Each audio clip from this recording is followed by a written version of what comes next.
Welcome to the third round of Stockholm Hasselbacken Chess Open. I'm International Master Jonathan Westerberg, and Ulf Andersson will join me in a while. Well, they say that Swedes like to talk about the weather, and the weather in Stockholm right now is fantastic. But things are also heating up in the tournament right now. The first two rounds have been going smoothly for the top players, but in this round we can already see that the top seeds have some tough pairings, and some of the highest rated players from Sweden are now on the top boards. On board 1, Axel Smith is the recent Swedish Grandmaster with an elo of about 2500. And he's white against Dmitry Andreikin on board 1 now. And today we have, as you can see, pictures from the board as well. And on board 2 we have Alexei Shirov. White is playing white against Grandmaster Ralf Åkesson, who is one of the famous grandmasters in Sweden. He has been a grandmaster for some time now, and he's still a very active tournament player, of course, and likes to travel around Europe, and he still does some good results from time to time, and he did actually make a fine result in Gibraltar this year for the last time, where he, for example, did win a game against Arkady Naidic. So it will not be an easy round for the top players now, and Shiro have been in the studio twice, and as we could see, he was quite disappointed with his technique in those two games from the first and the second round, where he suddenly realized that he gave his opponent some chances.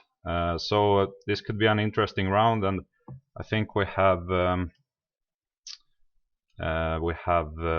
57 players now on 2 points, and so after this round, I guess that we can after this round we can see who the players who will fight for the top places will be, because if they, I mean, if some of these players in the top would lose this round, it would be extremely hard to come back, because it's so many players and only 9 rounds, so they need to score quite many points in order to get to the top places. So I think that we should start off with this game with Axel Smith against Andreikin. And Andreikin's first 2 games have been quite, we can see that because he's actually normally a very aggressive or dynamic player, Andreikin, but he has just played those 2 games very slow and very positional, and outplayed his opponent in end games, where he has just showed that he's a stronger player, but not necessarily done anything special.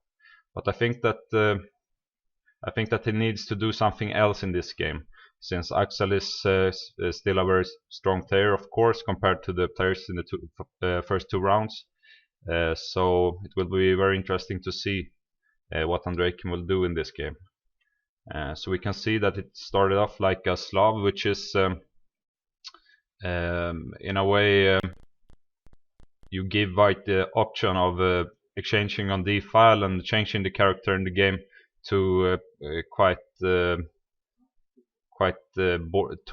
boring character. So already here, if Axel would be happy with a draw, it's not necessarily forced to give ensure a draw, of course, but he's allowed to take on d5 now. But he starts with knight c3, which is I think most common move. Even knight f3 is playable as well, and we can see knight f6 and this e3 move, which is of course very playable, but knight f3 is of course the main move in this position, and you can also take on d5. And after e3 we see that Andreikin plays this move a6, which is the I think it's called the Shebanenko Slav with so black normally doesn't play this move. It's not the main move, but the idea is often to have this move b5 at some point and try to protect this pawn a little bit more, because black would really want to develop this bishop later. But the problem is often that white has some tactical ideas with queen b3 or even queen a4 check after some exchange on d5.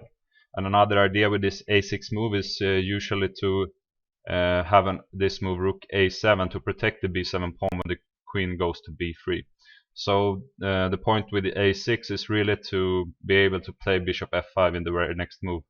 And this e3 move that white played in the last move is it limits white's choices here, and it's not it's not the toughest choice. Therefore this move a6 can be more playable now compared to for example knight f3. a6 is still playable, but white have other options, since this bishop is not locked behind this pawn structure. So a6 and now knight f3. So now we see that Andreykin develops his bishop to f5, and normally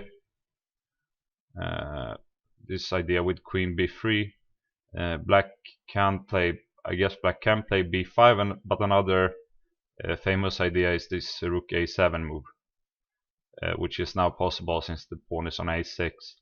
And then this structure is very solid now for black, so he's ready to just develop the rest of his pieces with e6, knight d7, bishop d6, and castle, and have a fine game. Instead we can see that white took on d5 in this position. So it's a kind of a exchange Slav now, but black has played this move a6, which is not necessarily useful in the exchange Slav, but white has also played this move e3. So we can see that this bishop on c1 is slightly more passive now compared to this ideal square f4. Whilst black has his bishop already developed to f5, and he can also just play e6 and bishop d6. So actually I would not, I don't really like this trade for white, although I suppose it's still in theory, but it's a little bit dangerous to, if you don't have a good follow-up, just to go into this position, because if black is allowed to develop all his pieces, you may end up with the worst bishop, and for no obvious reason at all. You can always develop it to d2, of course, and have a fine game. But the point is a little bit, if you, let's say we develop bishop on d3 and black, and we exchange the bishops, I will just like this. If we play a move like bishop d3 and let's say black exchanges and play e6, we castle and bishop e7, we can see that these pawns are now fixed on the black. The white pawn is fixed on a dark square, and the pawn on e3 is also on a dark square, and therefore we have this bad bishop. But black has the good bishop now, which is it's not going on the same squares as these fixed pawns. So in a way this can be dangerous positional wise for white. But he goes for a more active idea here, which I like more. You cannot play this position just as I showed before, but rather trying to do something immediately. I'm not sure what he's planning, but he activates ideas like queen a4 check, and also this can be combined with g4 at some moment, or starting with g4. So we have the move knight c6, and he just develops the bishop to e2. So I'm not really sure what white's idea is in this game. This bishop e2 move looks a little strange to me. I don't like to having this bishop on c1. And I cannot see that black has done anything wrong, so black should just have a fine position here. A move like e6 is possible, I guess. I'm not sure if white is planning to play this move g4. It may actually be the idea here. Just trying to harass this bishop, and if bishop g6, this move h4 may be possible. So this may be the idea, trying to prevent this move e6.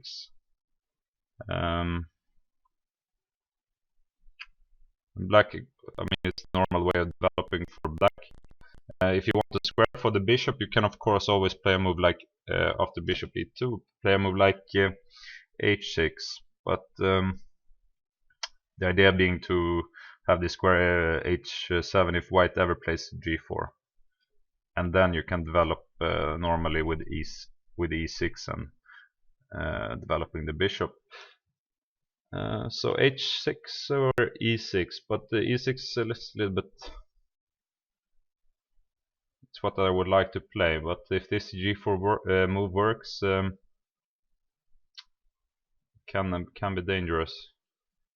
And also this you also have this trade on c6, of course, but it's I'm not sure how good this is for white, because if black can play I mean defend this pawn now and then later play c5, it would not be I mean white haven't achieved anything by this. Black will just have a fine and active game, so I'm I would be more concerned about this g4 move.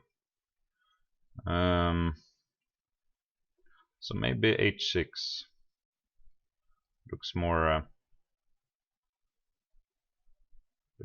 normal, and let's say that this g4 move is not so attractive anymore. So therefore I guess that white will just cast a short and black plays something like e6.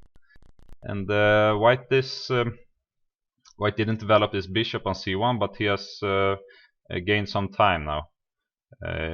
He's ahead in development, and this ideas with knight takes c6 or queen a4 may be possible here. Let's say we take on c6 and play queen a4, and black I guess black is completely fine if he just can defend this pawn on c6 and develop the bishop and castle. But yeah, this may actually, I think that Axel has done some preparation here and is putting some pressure to black, but we can see in the game that Andrei can choose this move g6 instead, so he's changing the character of this opening now, since this bishop on f5 is never secured on this square. White can always try to harass it, so he's planning at some point to go back with the bishop, I guess. But now okay, he wants to fianchetto this bishop and castle, of course. So yeah, and white, I guess that white will just castle, and we have a normal game with the symmetrical structure now, so it's not much happening here, but I guess that both players are pretty happy with their opening. So we switch to game 2 between Alexei Shirov and Ralf Åkesson. And I played Ralf Åkesson many times myself, but I've never seen him play the French defense actually.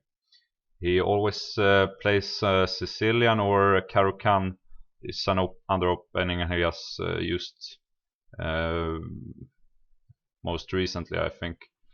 So it's I'm not sure if he has done some special preparation before this game, and I'm not sure if Shirov uses this advanced variation normally, but we can see that we have the normal advanced French variation here with the bishop e2, which is I mean, it's been known for how long, so many years now, and black plays this move knight g7, and I think this is the main move in this position for black.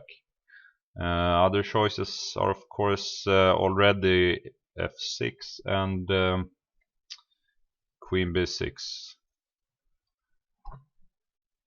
but knight g7, and the point is that white cannot really win this pawn on a c5 because black has this move knight g6, attacking 2 pawns at the same time. So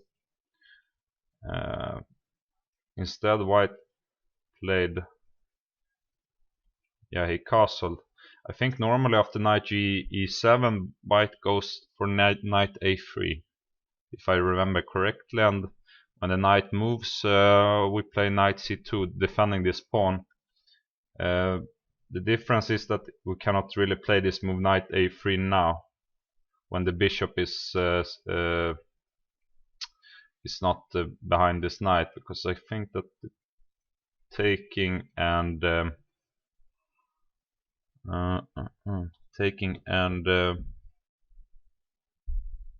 don't know if its bishop takes a3, but it's something about this that makes this move knight a3 less playable when the knight is still on g8.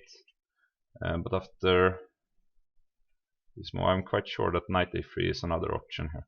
But he just settles with the short castle and knight g6. So yeah, what black basically wants to do is develop the bishop to e7, castle, and play f6, and try to strike against this pawn on e5, and open some active play along this.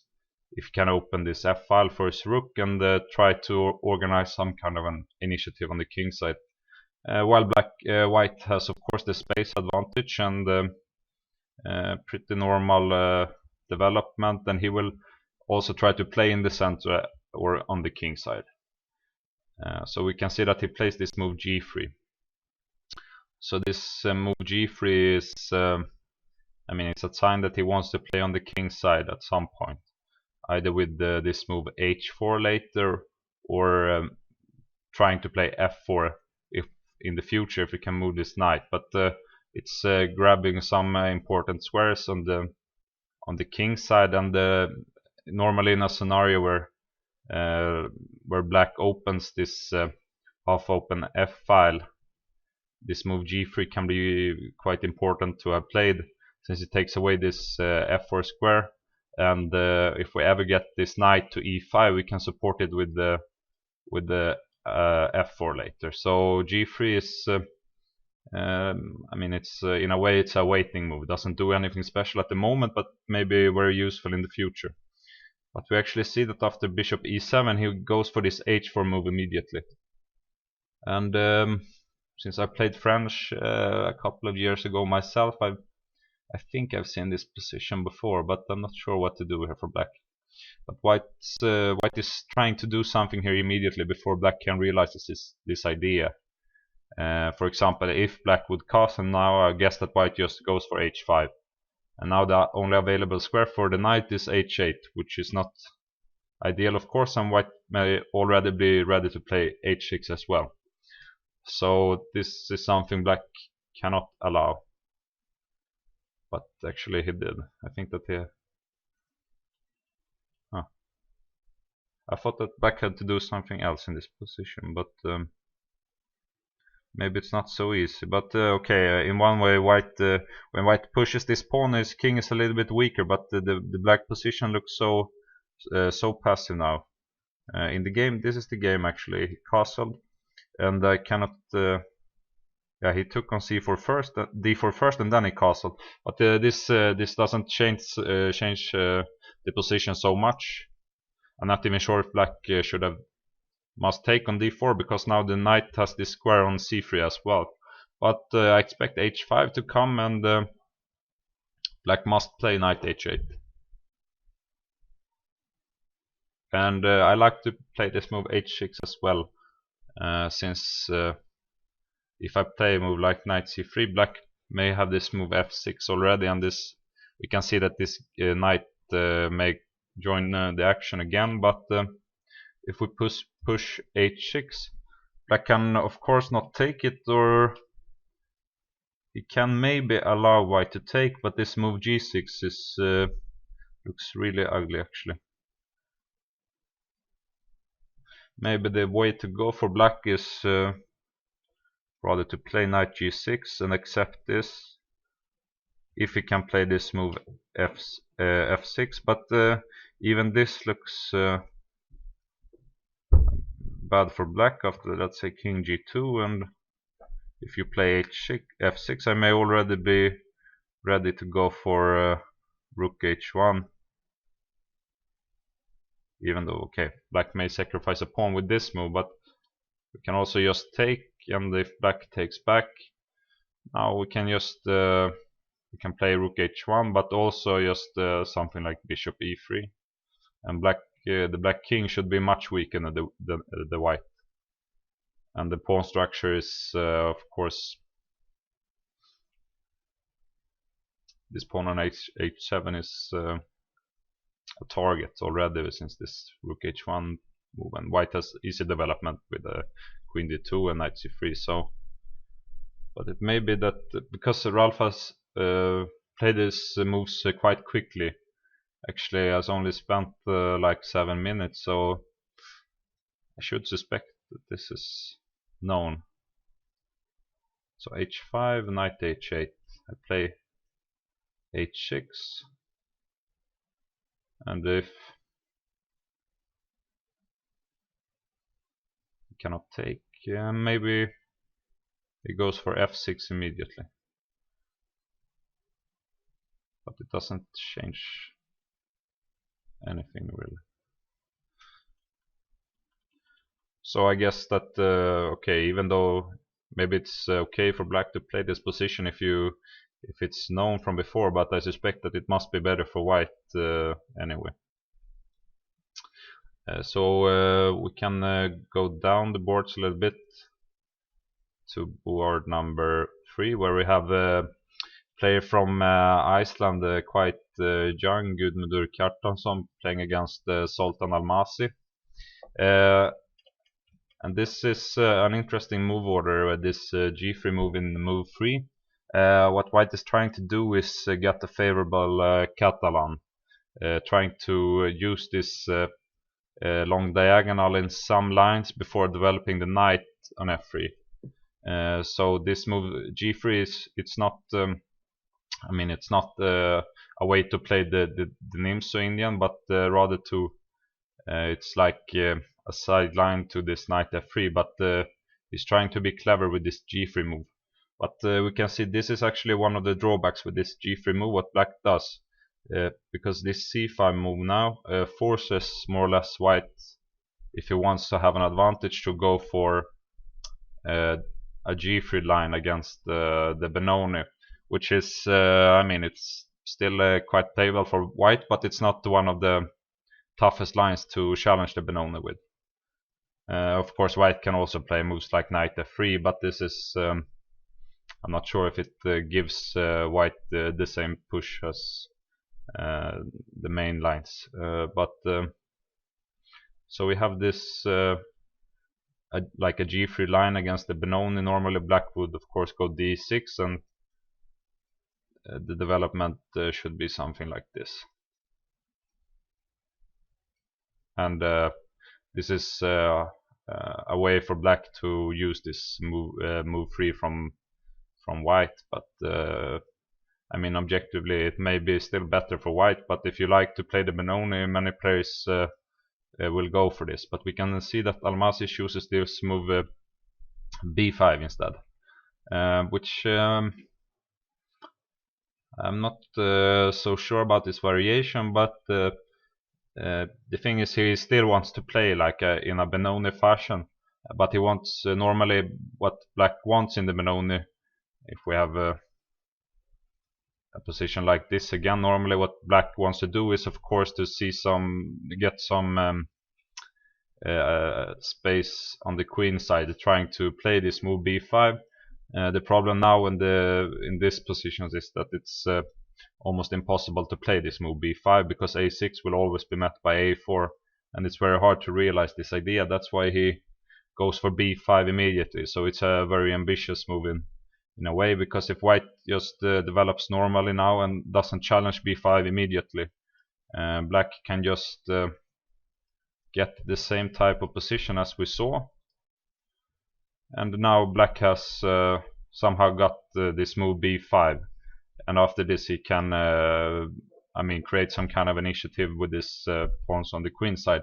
So I guess that white should challenge b5 immediately with the a4, and this is the drawback with this move. After a4 is that you cannot protect this pawn on the b4 with a6, of course, since the rook is hanging on a8. So this means that black is forced to play b4, I guess. Yes, which of course leaves a square here on c4, and this square will white try to reach with the knight, where it has a very good it's a very good outpost, especially since black will probably end up having a pawn here on this d6 square, and white will try to put some pressure towards the black position later. So bishop g2, d6, and he goes for this b3 move, which is it's not necessary, but it's he's telling his opponent that he wants to fianchetto this bishop as well. So the point with this is like we saw earlier, that black normally wants to fianchetto his own bishop, trying to have some pressure along this long diagonal, and the white is trying to challenge this. In anticipation of this idea, white wants to challenge this bishop on g7, and it also of course secures this square for the knight. Sorry, it also secures this square for this knight later.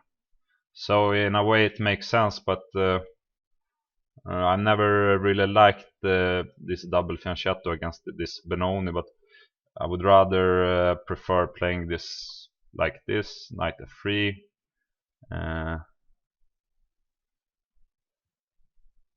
let's say g6, something like knight here to d2, bishop g7, knight here, something like this, just trying to play for bishop f4 and this knight coming to d2, something like this.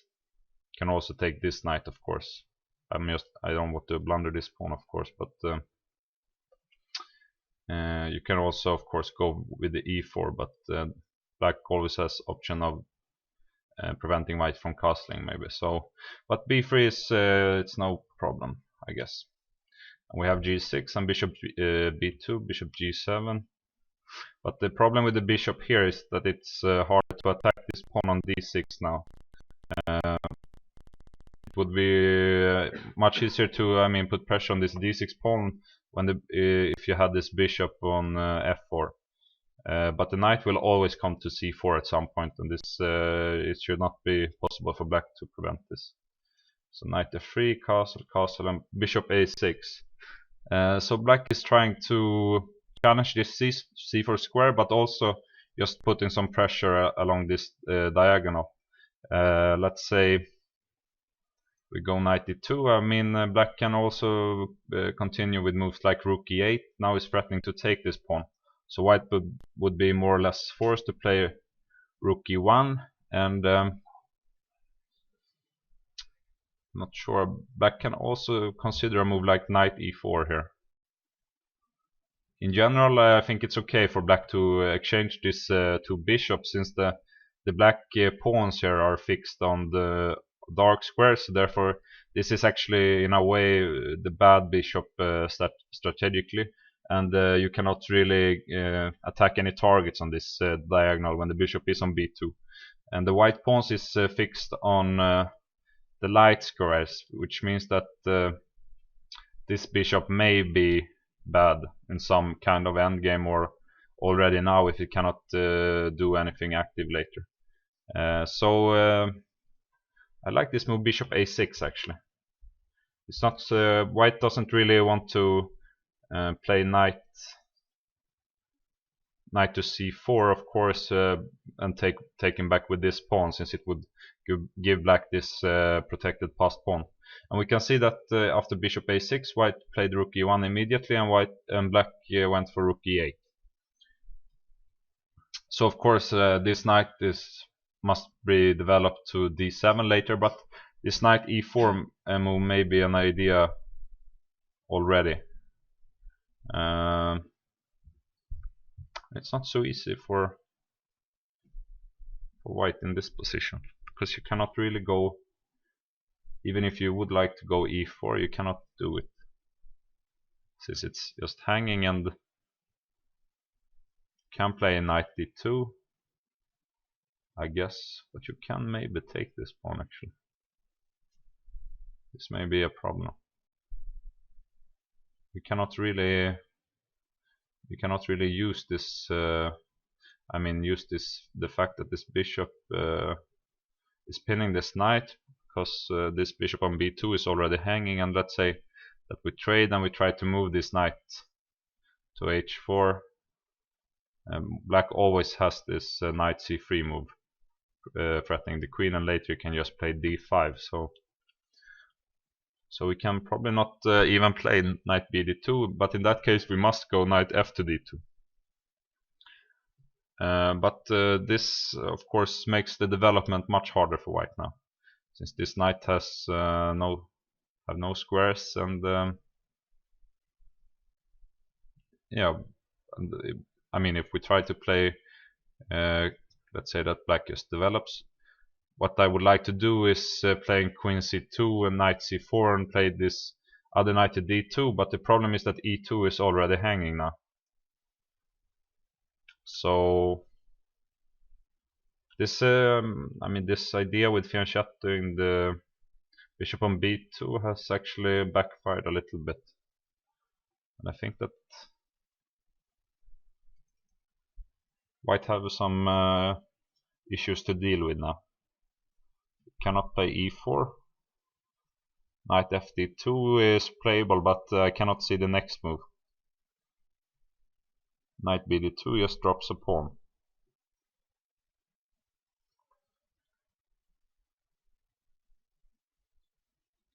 There may be another idea, but it looks very strange. It's to play knight fd2 and after knight d7 to try to go knight f1, but it looks really strange. The idea with this is to try to play knight d2 and then play knight e3, and in that fashion trying to get to this c4 square with one knight. But this looks extremely strange, and it cannot be, this cannot be correct by white. It may be the best option here, but then he has already misplayed the position from the beginning. So it's interesting to see what white will do here. So I think that he will think for a while now, because it's not just about finding a playable move now, but he needs a complete idea for the rest of the development, and then he needs to he must get a knight to c4 and try to play for e4. But his this will take many moves now, and the pieces are just cannot really find the best squares here. So we will see. Go to board number 4 instead, where we have Evgeny Postny. He was here in the studio yesterday, where he won in only 17 moves with black against the London, and I know that he's of course a very solid and positional player, but he has won his first 2 games in just a few moves. Now he's playing, I'm not sure who this player is, Mahal Anurag.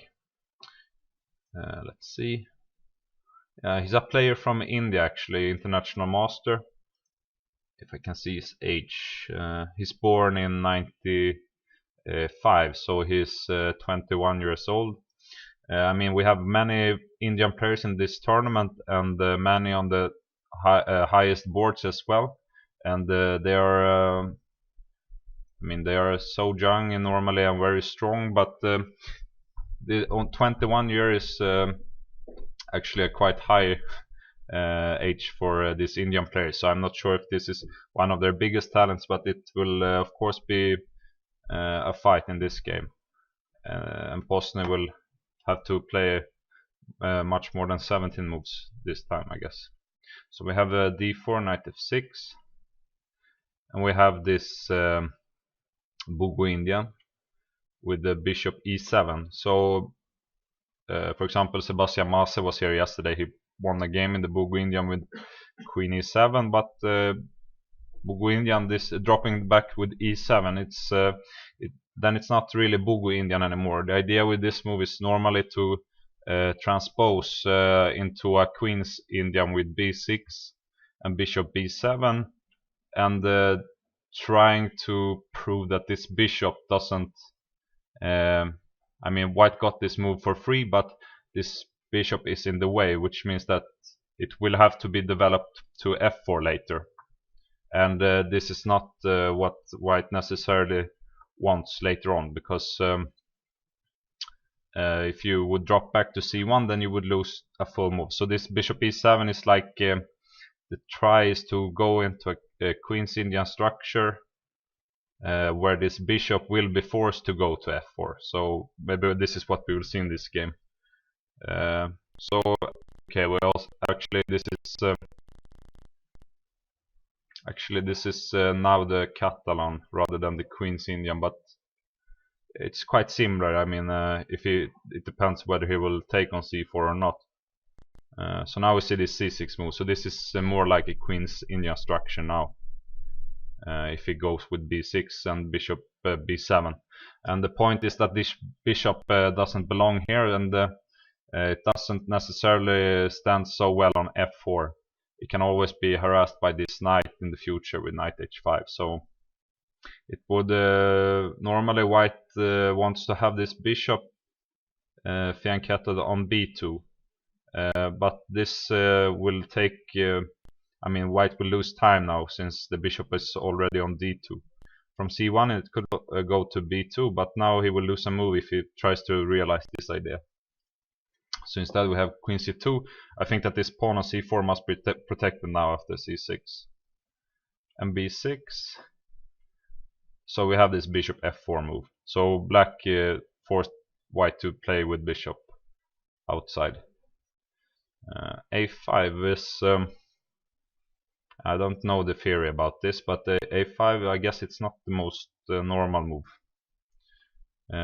Bishop b7 is playable, I guess, followed by knight d7 and so on.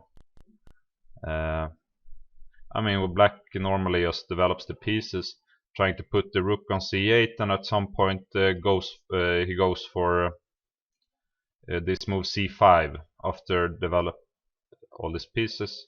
So I mean, putting the pieces on good squares and challenging white in the center.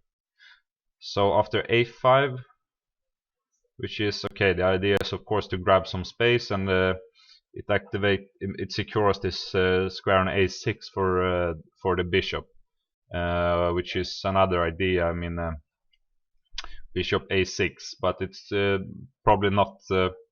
I mean, this a6 square is a little bit sensible always when the pawn is on a6. What I mean is if white goes knight d2, for example, and black goes for let's say knight d7. I mean, the white will at some point have this idea with queen a4, which may be annoying. I'm not sure really how to do this, but this bishop on a6 has like a shield after a5, but this I think this c takes d5 is quite clever now, and this is I mean, it's often an idea even after bishop b7, after let's say knight bd2, knight d7, and let's say that white yeah, white can take immediately. The point is just that maybe can take with a knight now, but the point is that often we have this kind of structures where this bishop, which is the bad bishop, since the pawn is fixed on the dark square, it's outside the pawn chain, and I mean, white can easily trade it off. White could even have traded it off immediately at b8, which maybe, I mean, even a move like this may be playable. And the idea is just that when we take here, we have this good bishop and black has this bad bishop. So this is a reason for taking on the d5 in general, and that's what he is doing now. And he is trying to make this move a5 less effective. Since I think black is the one who wants to keep the tension as long as possible, since white is much better developed on the queen side especially. So he actually takes with the knight here. Normally they take with the c pawn, but I think that the black queen side should be quite weak here. I mean, knight c3 looks normal, of course. And we have this square on b5, which may be a problem. I mean, oh, okay, sorry. Actually, this move bishop c7 is also very playable. So, yeah, this is the reason for taking with the knight. And taking with the pawn doesn't work, because white can now take on b8. And after rook takes b8, this pawn is hanging on c6. So this move a5 is... it looks a little bit dubious to me. Even though I understand the idea, but taking with a knight is not really what black wants now, since white can now at some point build up this big center with e4, and black is not even developed on the queen side. Of course, we have this good Catalan bishop, which is not. This bishop is normally just hitting this wall on d5, but now the diagonal is more open, especially so we can always kick away this knight on d5. And now I think he took on b8, yes. So this is and he lost this pawn actually. Like the variation I showed after e takes d5, we lose this pawn on c6, but the same thing happens after knight takes d5. So he just takes on b8 and takes on c6. So the question is, white was of course not even forced to do this, and I'm not even sure if you should of course not be afraid of the exchange on f4. A move like knight c3 looks also very attractive, and I guess that white is just slightly better here. But especially it's very hard to play this position in the long run for black, because white will white will always have this easy play with putting just the rooks on the good squares, like rook a c1, rook f d1. At some point playing e4, have this move knight e5, and this is always like a half weakness. But he goes for this pawn, but the question is if black can have some compensation now. So of course he's threatening this pawn on e2, and it must be protected, so the queen will have to leave this square eventually anyway. I think that this move knight b4 is also a little bit annoying. So yeah, he takes this pawn and just goes back with the queen, and he hopes to just finish the development and be a pawn up. So if black cannot do anything now, white will just be a pawn up. So he cannot. It's very. And I'm quite sure this can never been played before. This a5 move may actually already be very, very strange. As I mentioned before, yesterday, I cannot see, of course, the computer moves, but I can see, like, if this even works, but some kind of an evaluation. And according to this one, this position is about roughly equal for some reason. But black needs a good move in that case in order to create something here.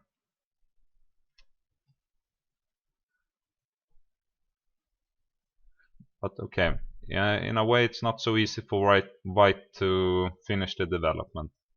You can of course not go knight c3 in the next move, but you can play knight bd2 instead, but it's also slightly passive now, and the queen is not so good on d1. One idea for black may be actually to go queen c7 here.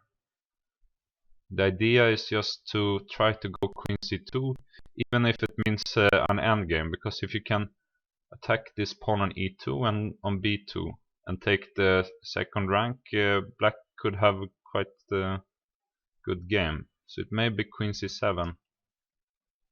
This is actually a position in the game. Queen c7 is not played, but queen c7 looks okay. I mean, other moves may be possible as well. Another idea is maybe queen d7, with the idea of going queen b5 instead, to attack these 2 pawns. Trying to keep the queens instead, but actually it may have been was maybe not correct to take this pawn on c6, but rather just playing this position, which must be better for white. But it will be an interesting development in this game, I think, because black must prove something now. If white can just finish the development, he will be a pawn up, and I'm pretty sure that Posny will just win the game in that case. So I will see if we have any interesting games. Can watch another game from a Swedish player, and we are playing. He's a club friend to me, Bo Lindberg. He's not playing so much anymore, and he told me that this was his first open tournament in 5 years.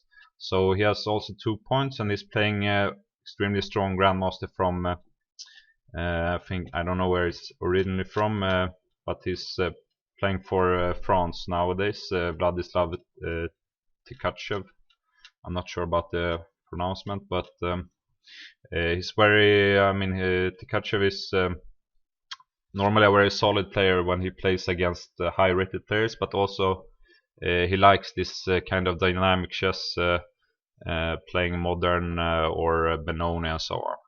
So we can see that he invites to this kind of game now with like this modern setup with the bishop on g7 and playing d6 rather than this kind of hyper modern chess rather than challenging the center right away.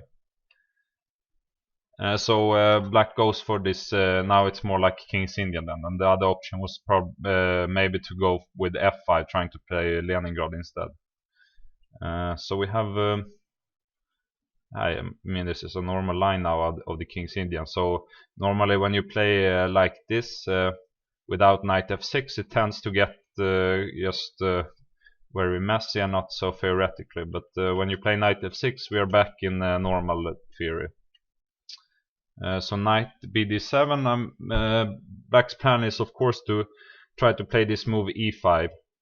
Other moves is instead of knight bd7, which is I think the old move, but knight c6 is also very common, of course, with the same idea to just go e5, and c6 is another move, I think, and it's a way of playing the position more slow. So we have knight c3, and now black goes with e5. And we can see that the white goes with e4, I mean taking putting this pawn on the e4 square. Otherwise I think white is not forced to play it like this. I mean b3 is another solid option in this position.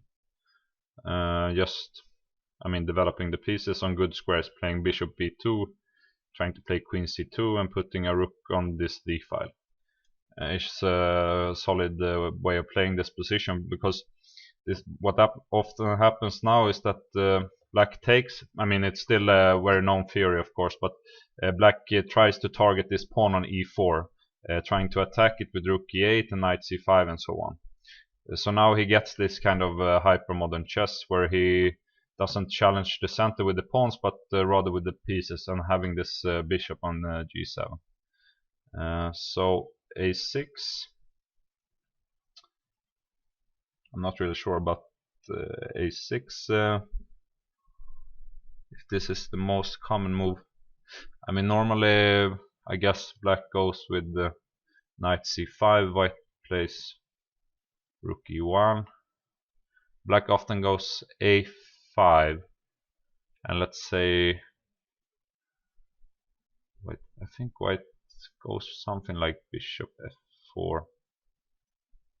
And black, the point is that black often realizes this idea with c6 and queen b6 and so on, and this knight being secured on c5, trying to combine some tactical motifs on e4, f2 and b2, and with this bishop on this diagonal. I think this is the normal way to play this with black. That's why I was a little bit surprised by this move a6. But we see that he plays on another idea actually, trying to play for this move b5, I guess, at some point, and the stepping out of this long diagonal, of course. So white played the rook b1, and this is also, I don't know the theory, but this move also looks a little strange to me. I can understand that you don't want to stand in this a1 square forever, but then I would rather play b3, because I cannot see that black have tactics here. Maybe there is some tactic actually. Yo. So c5, but white can just play knight e2, and you cannot take on e4, I guess. So maybe you can actually. So this, no, you cannot take here. But there is some problem with the b3, I suspect. Something like knight c5, and after bishop b2, or actually, okay. But he played rook b1. I think the idea is still just to put this pawn on b3 at some point, because I have hard to imagine that white is trying to play b4, because this pawn would be just too weak, and black can always attack it with knight e5 and also just block it with c5 at some point. So rook, I was a little surprised by black's setup here with a6 and rook b8, but also this rook b1 move looks a little strange to me. But I guess the thing is, the position doesn't change. The character is always the same. It doesn't change so much as long as white doesn't blunder anything. But let's see the game. Black played after rook b1, knight e5. He played this move b3. So it must be some problem with playing b3 immediately. Black has some tactics here in a way. I'm not sure how really, but he felt forced to play rook b1 before playing b3. And actually this is the reason because I played this with white a couple of times myself. That's why I always preferred before playing e4 just playing b3 in this position. And the thing is, black can never play e4 too early, because you will always just pick up this pawn with knight g5.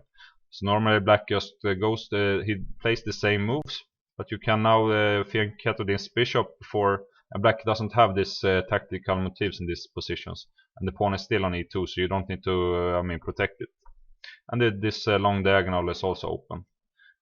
So the thing is, if you don't know really the theory here, you may end up in a strange position.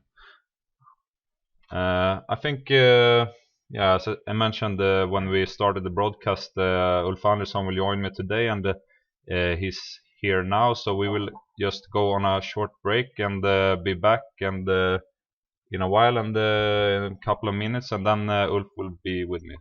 So see you soon.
Welcome back, and Ulf Andersson have just joined me and joined the action, and we are going back to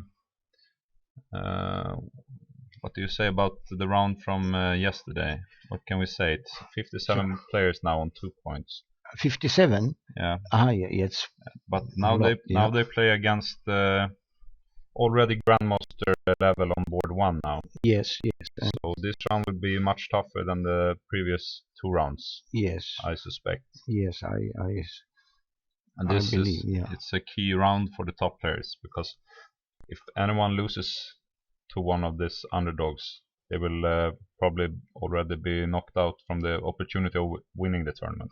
Perhaps, So it's a very important round for these players. And in the game here between Axel Smith and Andreken, the game has changed very quickly. Yes. We had this A6 Slav where white, it didn't look like anything special. But white had an idea here to play G4 after E6, I suspect, so that's why. Yes. I also mentioned that H6 may be quite solid option for black here. Yes. But it's true.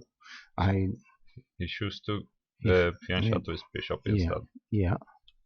And now he took here, which is if you can keep this pawn on C6, it can become a weakness. Yes. Then. But if black ever gets this move C5 in, this is can be very good for black instead. Yeah. So it's an interesting trade, and this move B3 aims to fix this as a weakness. But now C5 comes. Yeah, so C5 came immediately. Yes. Because otherwise, if black would just have castle, white can already play bishop A3, I suspect. Yeah. And trying to put pressure on this pawn now with the moves like rook C1 and knight A4. Just trying to attack these 2 pawns and having this square on C5. So that's why Andreken went C5 immediately. Yes. And this is the moment where Axel chooses to sacrifice the exchange. Yeah. So he takes this pawn on C5, but black has this move knight E4. Yeah. Of course he didn't miss it, but he felt that this position is playable for white. Yes. The knight takes E4, black took on A1 immediately. It's probably what you have to do, right? Yes. Because you can take with the bishop and this rook is still trapped, but I think that white has this strong move F3 here. Maybe it's not so good. I was just thinking, yeah, maybe you can just play bishop F1. But is it some problem with this?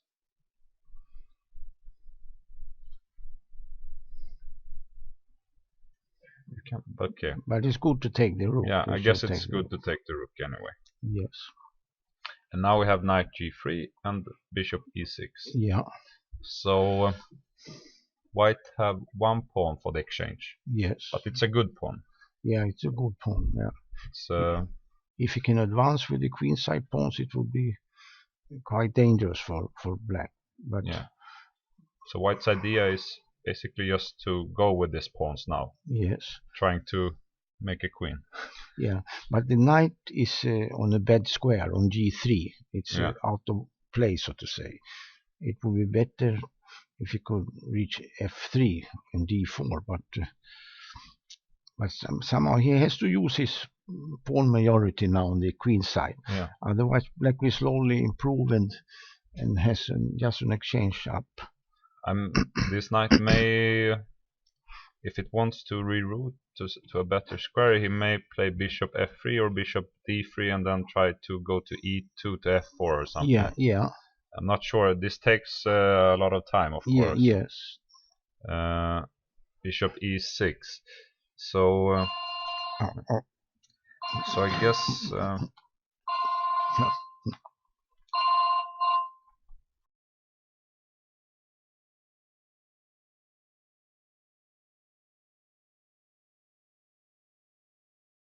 move B4 now.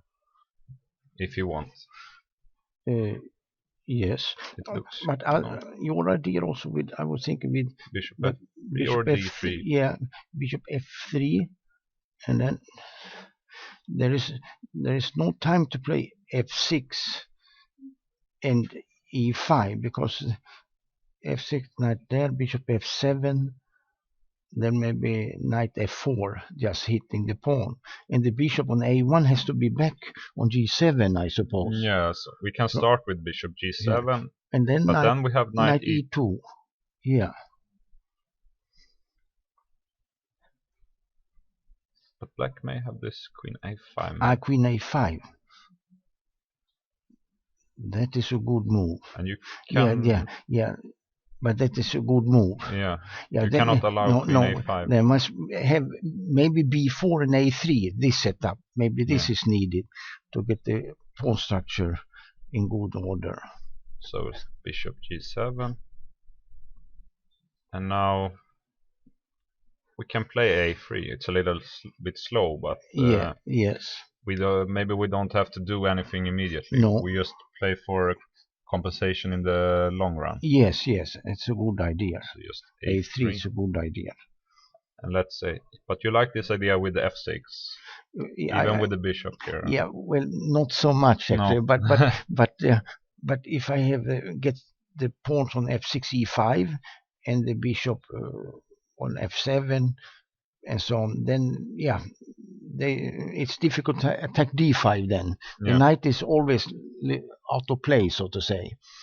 But I guess normal move would be castle. Yes.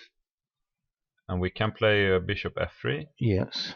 Maybe queen D7 is. Yes. I'm not sure if it's necessary, but it's okay move. Yeah, queen there is okay. Then we go knight E2. Yeah. Yes. Maybe black should play something like G5. It looks a little strange, but just to take the square. But then probably knight D4. Knight D4. Yeah, knight D4 is a good square also. Yes. If we just protect this, it's not so pleasant. After knight D4, for example. Yeah, that's a square for the knight. Yeah, it should stand that's there. Why we really want to have this move E5. Yes. So in this position of the bishop F3, maybe even though the bishop will be behind the pawn structure, maybe F6 is a good move anyway. Yes. And after knight E2, to go bishop back. Yeah. White can go here. Yes. And we will have to play E6 now. Yeah. And then maybe this is okay for black. Yes. But we must play E5 at some point. Yeah. The other idea for black is, of course, to try to undermine these 3 pawns with A5 at some point. Yes. Let's say a move like, if white plays a move here. Let's say bishop, let's say queen somewhere. Queen. Let's say bishop B2, yeah. Say, yeah. But the idea was that if black can try to play queen C7, yes, followed by A5, yes, try to make this pawn a weakness, and later attack it with a rook or something. Yes, it can be difficult for white as well, because he cannot let these pawns become weak. No, they must be an asset in this position. Yeah. So but it's an interesting position, full of fight in this game. Yeah. But it's important to find the right idea here, I think. Yes. You cannot play it. You cannot play any move here, really. Yeah. Castle is of course probably more precise than bishop G7. Yes.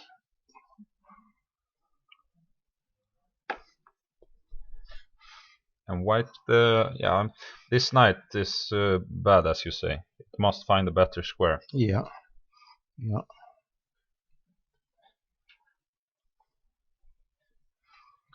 We can also. I'm not sure if it's probably not okay to play with the A4. Then B4 and C5 is a little loose. Yes. Yeah, it's dubious, I think. So therefore, bishop f3 probably. The problem with bishop f3 is that I mean, these pawns are more secure when the bishop is still on this diagonal. Yeah, that is true. That is true. But if we have the bishop on d3, this pawn will not be weak anymore. No. No. So yeah. Maybe bishop f3, but also bishop d3. That's also good. Bishop d3 is also good. Perhaps white can even play for some idea with e4 to get the bishop to e3, a good square. But then white opens for the e6 bishop that gets a good diagonal there, and I'm just wondering if d4 is a possibility for black as well, but maybe it's not so good anyway. But okay, let's say that we drop back now. Yes. And something like knight e2.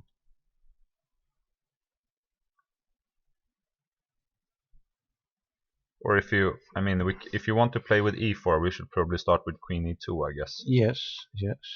Yes, this makes some sense because it threatens the pawn on a6. Yeah. Now it's to, well, queen c8 or a5, I don't know. Yeah, a5 is always a little sensible. Then maybe b5. Yes. Now they are dangerous. Yeah, already dangerous pawns. Yeah. This bishop d3 idea of yours that's a nice move actually. Bishop d3. Maybe black should try to play queen c7 immediately. Yes. Because if queen e2 now, we can play a5. Yeah, and yes, and then can get pressure on the pawns. It is right. It is right. So maybe queen c7 is a little bit more precise here. Yes. Now, so bishop d2 maybe. Bishop d2. Now we must drop back. And then it comes this a5 later on, and then. I mean, we can play like queen c2. That is maybe better. Yeah. Now we can. I mean, we can still reroute this knight rather than playing e4. This is maybe okay for white. Yeah. But maybe now black is in time for this, right? Somehow, for me, I feel it's difficult to judge about this position. It's extremely interesting, but and very difficult to play. But I guess that in general, white should have full compensation if he handles the position correct. Yes, yes. But it's possible for both players to misplay this position as well. Yes, it's easy to make mistakes in this position because But it's a nice position that we have as spectators to see it. So things can happen, so to say. And it looked quite boring at this point. I guess it was just some kind of exchange law, but things happened quickly. Yes. We can switch game to Shirov against Ralf Åkesson. We had this advanced French. Yes. And he goes for this h4 move immediately. Yes. And I wasn't sure if I've seen this position before or not. But what happened was that black got this knight on h8. Yes. But it's not bad there. It's coming out to f7 later with f6. It is. The only question was this move h6 because these black squares around the king will may become weak at some point. Yes, but and I guess I think black has a good position somehow when he breaks with f6 later on. But I think maybe g6 is necessary because I looked at other moves like knight g6 here, but then I can just take and play king g2 followed by rook h1, and then white already has pressure. Yes. No, g6 is obligatory. And maybe you cannot use these squares immediately. No. So he played knight c3 and now f6 immediately. Yes, and it's good play. Åkesson has a nice position, I think, in this moment. Not bad at all. So white takes, which is more or less forced. Yes. Bishop f4 is probably not playable now if g5 is in the position. Yes. So it Takes. takes, and it takes with the Takes. bishop. So in general, I mean, the idea in general in this French structure is to break with f6, and at some moment maybe play e5, Yes. or just build up some pressure against this pawn if it's possible. But this knight will find this square, as you say. Yes. On And f7. from f7 is it attacks this pawn, of course, but it also do have this option of going to d6 maybe, and going to f5, which is an even better square for the knight. Yes. So we have bishop f4, and now knight f7, and queen d2. Yeah. So this is the position in the game, but things look okay for Ralph here. Yeah, I think so too. Black should be okay, but if white, it should be if white slowly can improve his rooks and getting more control. Well, on e5 he can never jump to e5 actually, because black, I guess white wants to have a piece on e5, not the pawn in general. I guess one idea for white here maybe to play something like rook e1 and reroute this bishop to h3 to attack this pawn if it's possible. Yes. And you can always defend the d4 pawn with this rook. Yes. So that makes sense. That makes sense. So white's idea is quite clear, I think. It's black who has to play precise here. And if it does it, the position is probably very fine for him. Another idea is to play bishop to b5 and exchange on c6 and to control the square e5 with the rook fe1. But then it would be nicer for white to have the pawn on g2, not on g3. It's a bit anti-positional. But maybe black cannot use any diagonal on the white squares, and if he cannot get play on the white squares, then white has a better position controlling e5 that way. But g3 is a bit ugly in that position. Then I like this of having the rook on e1 and this bishop coming to h3, and then maybe just put the king on g2. Yes. And then everything should be solid. Yes, it is true. That makes sense. So I'm not sure if black is playing on this. e5 looks very hard to play for black. Yes, but he can play this move g5, which looks a little strange, but this move is possible, I think.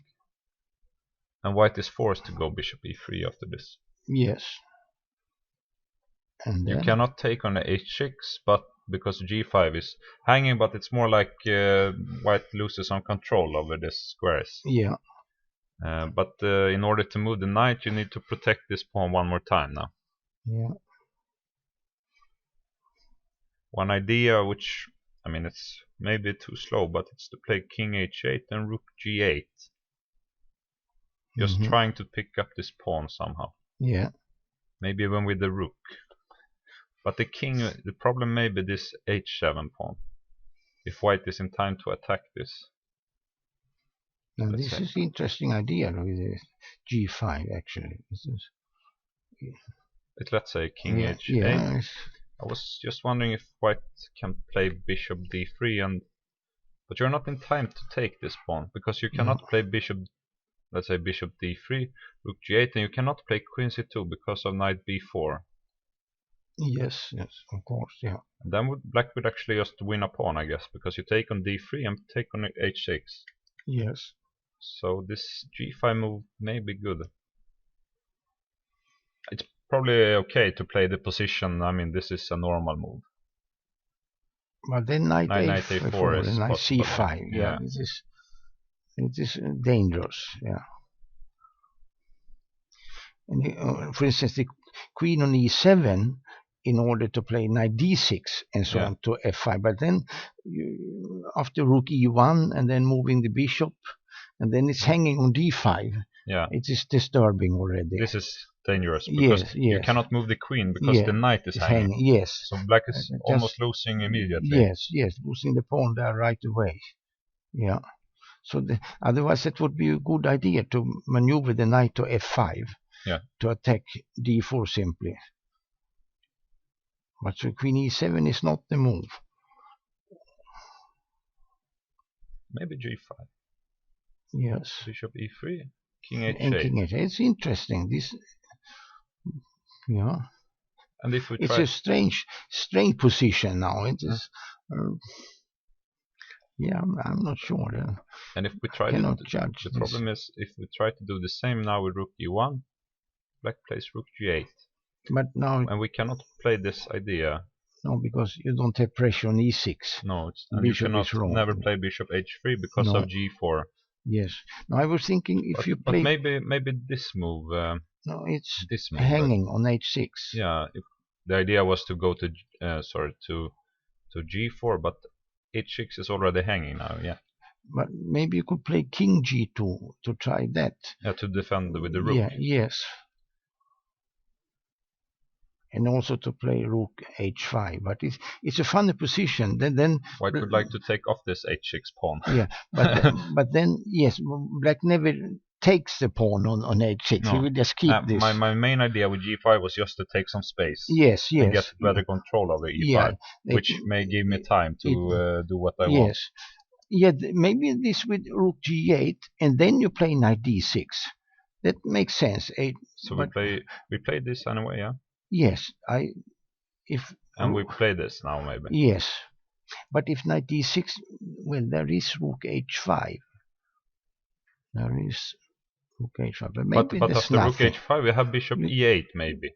Yes, yeah. I'm not sure, but maybe maybe he can sacrifice. Rook takes g5. Maybe the sacrifice is strong. Yes, it is good sacrifice. Now the knight d6 is not the right move there. That I propose. It is not. We can maybe play g4. The idea was that you don't have knight g5 because of bishop. Yes. Yeah, but I'm not even sure about this. But yes. White also has. I mean, maybe even possible to sacrifice the exchange like this, but yeah, very strange position. Maybe not g4, but can you play it in another way here? But you also have this move knight c4.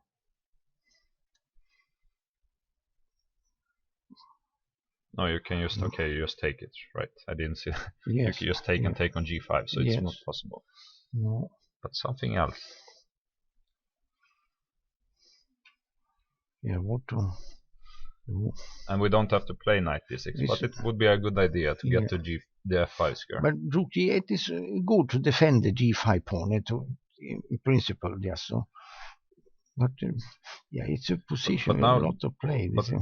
Now white have two bishops in the way of this e file, so so it's maybe easier to play queen e7 now. Yeah. Because if this rook comes to e1, we can play knight d6. Yes.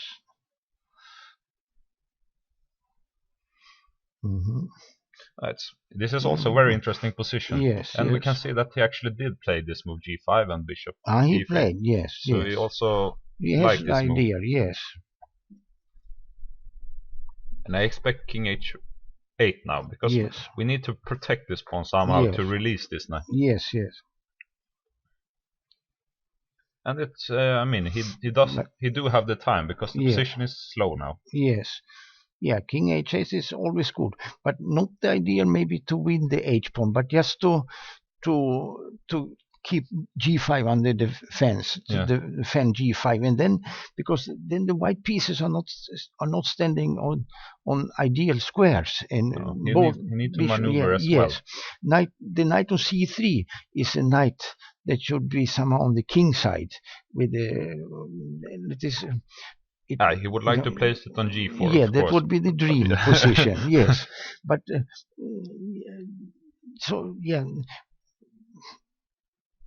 this g5 is, when I look at it like this, it is not weakening the king actually at all. there is no play against the black king whatsoever. And he did play Yeah. king h8 as well. Yeah, yes, yeah. So Yes. he's, I mean, he's very in good shape here, Ralph. He played a good opening. Yes. This knight from h8 reaches square f7, and this g5 was an important move, I think. Yes, yes. And he has this idea with king h8 and rook g8. Yes. And it's very hard for white to get to the black position. Yes, yes. Yeah, if white is not aware in this position, it can go wrong, and he will just later on be worse, so to say. Just yeah, if he cannot control e5, and if he cannot attack g5, he cannot get pressure against e6. Black will take over. Yes, that is true. So we can go to this game. Yes. He's from Iceland, quite young guy, Gudmundur Kjartansson, against Almasi. So he played this move in move 3, g3. Yes. Which is like an attempt to get a favorable Catalan in a way, normally. So he tried to go into some favorable Benoni, I guess, when white is forced to play with bishop on g2 rather than the other sharper lines. Yes. But he played this interesting move b5 now. Yeah. And a5, a4 must be correct to challenge this pawn. Yes. So he gets this square now. But something went wrong for white. I didn't like this idea actually of fianchettoing the bishop here, because it felt like I lost my pressure against d6. Yes. I would like to have the bishop on f4 at some moment. Yeah. Because what happened now was that they played this moves, but after bishop a6, the position looks difficult for white already. Yeah, you have problems to develop the b1 knight, because g5 is always under pressure. And e2 is also a problem after rook e8.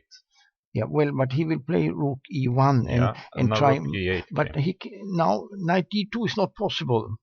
So in this position, when you look at this way, then the knight would be better on h3, because then it could play knight d2 and having better options. Knight on f3 is wrong here in this position.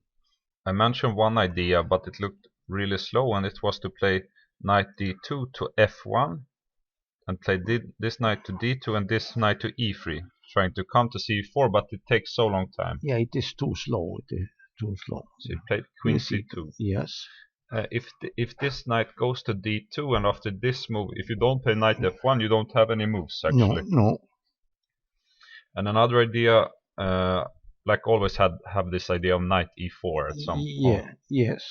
And then when the bishops are exchanged, then the queen will come to f6, where it stands very well. Yeah, black has initiative already in this game. Yeah, this and is I clear. mentioned that this bishop is, I mean, normally black likes to keep this bishop, but there is no targets now. It's only a trade, but this trade should be good for black with the pawns on dark squares, and white has his pawns fixed on light squares. So white is left with this bad bishop. Yes. Yeah, and white doesn't have control on c4, on the c4 square. Now, that is a bad sign already for white. Yes. I mean, black's dream is somehow, I guess, to exchange these bishops and maybe even exchange the queens, and at some point reach this c3 square with this knight. Yes. And then he will have pressure against d5 and the e2. Yes. Knight e4, but was maybe not possible to take here, I guess. Yeah, this is when they exchange those bishops, then maybe it's not. So if black could have kept two bishops in this position, and the bishop would not be on this diagonal, then he could give an exchange always. When the knight goes, you just play knight c7, and you play with a wonderful compensation for the exchange on the pawn. But he's not losing material after this, because I think it's possible to take. Yes. But maybe white can get good compensation here somehow. Yeah. I'm not really sure how it will work, because rook d1 is not possible because of rook takes e2, I guess. No, yes, of course. No, but you can move. You can take. Maybe exchange this and then move the knight from f3. I guess you can always play with e4. and try to, but it should not be not, enough. But no, no. maybe you can move this knight. Yeah, this knight d2. And bishop must go back. Yeah. And knight c4. But knight c4. Now, okay, this move is not possible because it's hanging here. Yes. It's something like queen f6. Queen f6. Yeah, that's a good move. Yeah. But maybe white has enough compensation here somehow.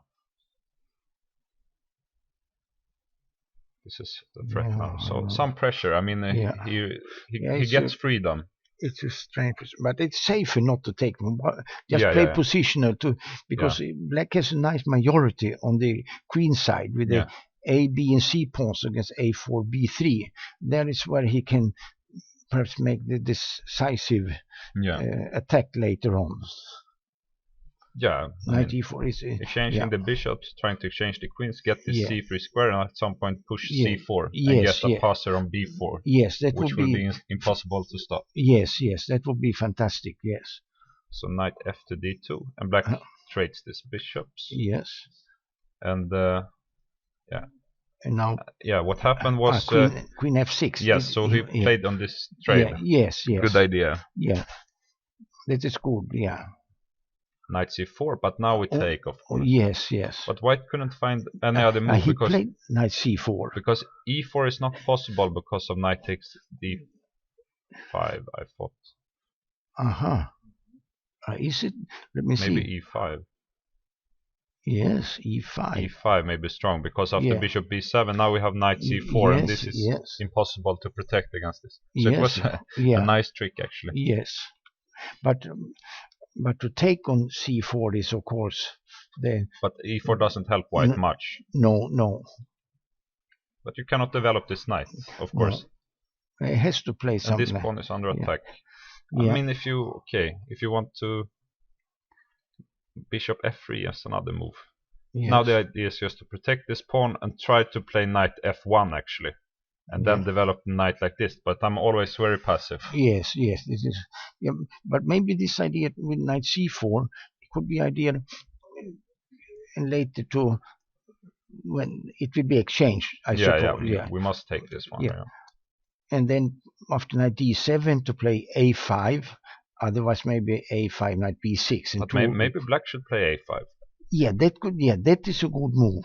That's a good move, I think. Because now we have two weaknesses, and this knight wants to reach this b6 square. Yeah, and then the question for white is to keep the position closed, if it's possible, on the king side.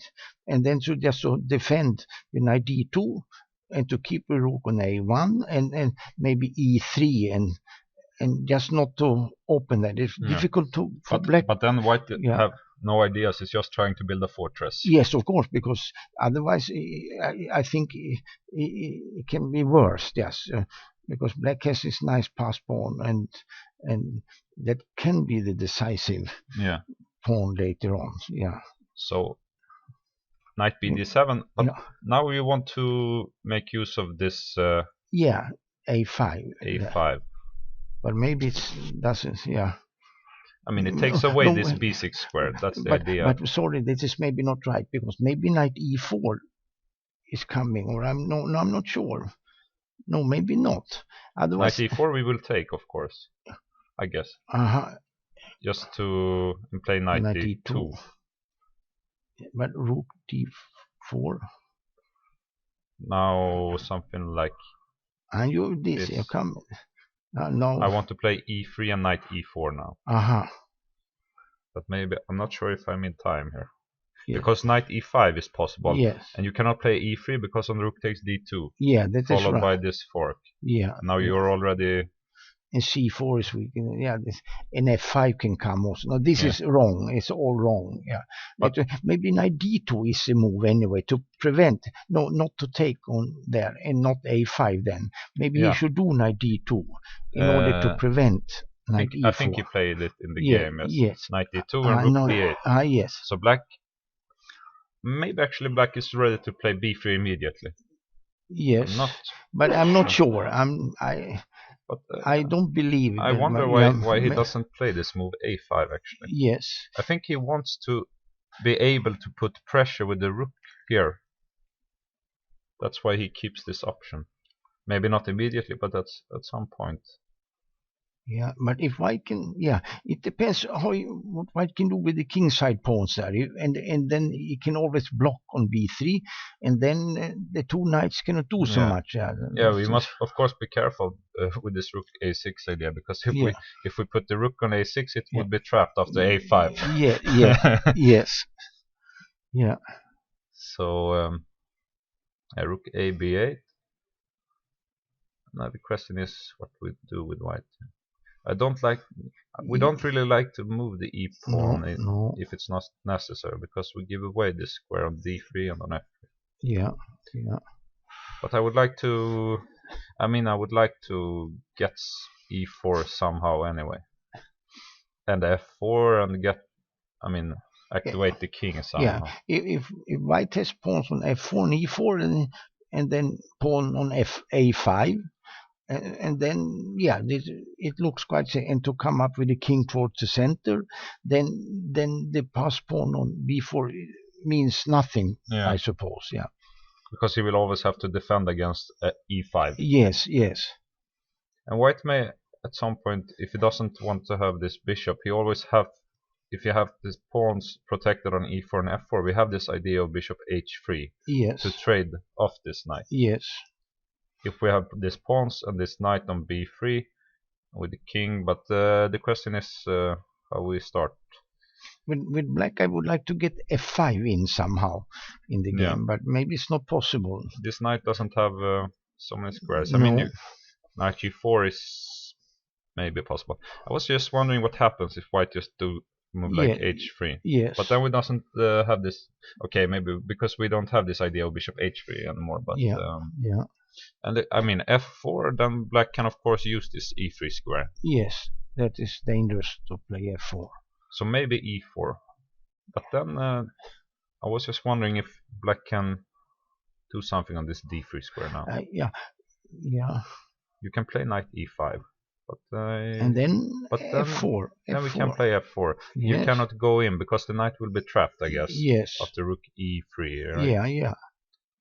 Then it's then maybe like, he can. Yeah, like this. Yes, and it's trapped. Yeah. So e4 maybe. Yeah, maybe, he did play e4. Yes. And he played g5. He's afraid of f4. No, he plays. No, that is very good move actually, I think. Yeah. There was no time to play for f5 for him, because white played e4 before, and now g5, and well, but if f4 it can, if f4 he must take. He's not forced to take, but I guess he will. Yeah, and then maybe knight h5. Yeah, this is now we must play rook f1. Yes. Now maybe f5. But we do have bishop h3. Bravo. Yes. Then f5 is wrong. Yeah. Then. What do we do here? Maybe. I'm not sure about b3. Because when the rook is protecting this pawn, we cannot pick up the b pawn. So and I mean, it could be a good idea, even if we lose this b pawn, if we can exchange it for the f pawn. Yes. Then we stand fantastic, of course. Yes.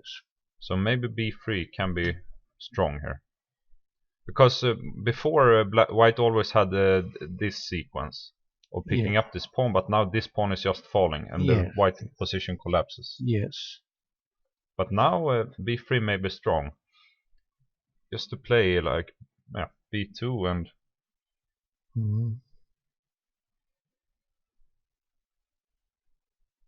It's not so easy for white. Yeah, maybe this is good. Yeah, I'm not sure if this is the way to go. White doesn't have to play f4. But then he can be pressed down with g4. Yeah. And then he will have a square on e5 all the time. We cannot allow g4. Maybe. No. But maybe, we can play f3. It's a way of playing the same idea, but slowly. Yes. Wait for the right moment to play f4. Yeah, that is true. Knight e5 is possible. E5 is possible, yes. We cannot play king f2 because of this fork. So we can play a move like rook e3 here, I guess. Yes. Controlling this b3 square and d3 square and protecting some. Because this looks okay for white. Yeah. Black should always be better, but yeah, black is good, I think, in general here. Something like this. Yes. Maybe h5. I'm not sure. We can go to another game. Yeah, we continue. It's also a complicated game. Today there are more complicated games, nicer games somehow. But I think in the first rounds, the top players, they play something they usually don't, and they just outplay their opponents on some positional idea. But in order to beat these players, they need to play on their real level. Yes, they need to be, push in the opening and find some really strong moves. So so the games we can see that their games are very interesting today. Yes, that's true. So we had also this game with Posny. He's playing a young guy from India. So but this game was very interesting because he played this move in India, but he used this idea to force this bishop to develop to f4 in some Queen's Indian structure. Yes. But what happened here was that normally black plays bishop b7, I guess. Yes. But black went for this a5 move, which almost loses a pawn by force. Yes. After c takes d5, and the point is that if you take with the c pawn, we have this bishop c7 move. Yeah, that's true. If you take with the e pawn, we can take here and take on c6. Yes. And that's actually what happened. But with knight takes d5, he took on b8. Yes. But actually what happened was that I think that black got some pressure here. Yeah, maybe he has. And I mentioned this move with the idea of coming queen c2, and black has good compensation. Yes. So therefore I think that this was maybe not correct, because I liked white's position here. Maybe you should just play knight c3 or something like that. You have easy development. But yes. But this is interesting play. Black is very active right now, and he knight e5, and then rook d8. Yeah, because if this we do have this move. No, this must take first. I thought that. This was somehow the idea. Yes. But I'm not sure if it works at all, because black also has this move.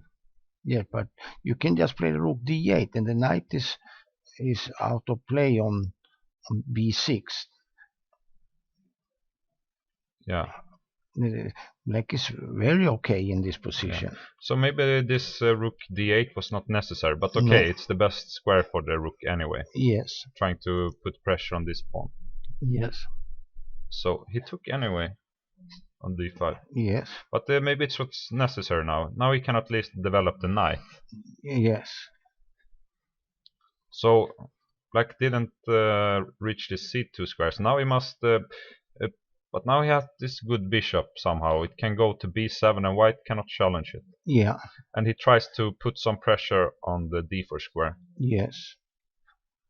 But I think, it looked like black could even do something better. Yes. What happens on queen c2? Queen c2 cannot be bad. It looks like a natural move, yes. But maybe the same idea, actually. This may be the problem. Yes, you take with a knight on d5 there. Yeah.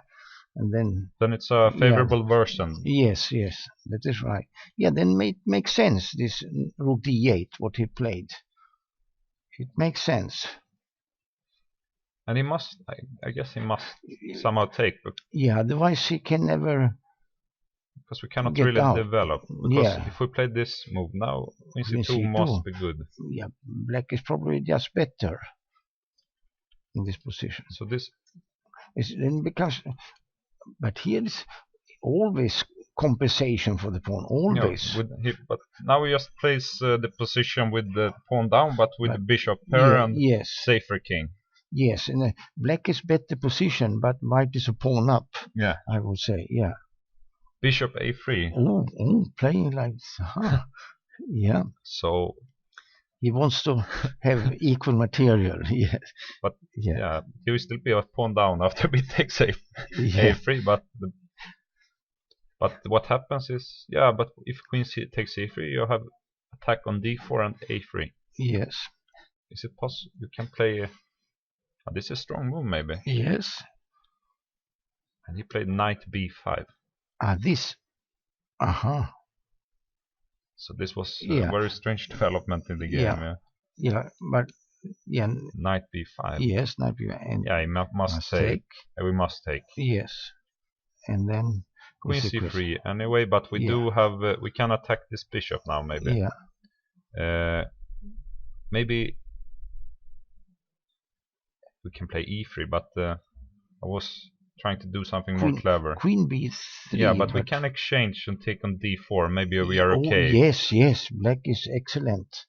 Black is better, actually. Yeah. Black is better game. I mean, we cannot play a4 because rook takes d4. Yes. Otherwise, if we could play a4 and e3, yeah, we can always play e3. But he takes on a3. Yeah. And this is okay for black.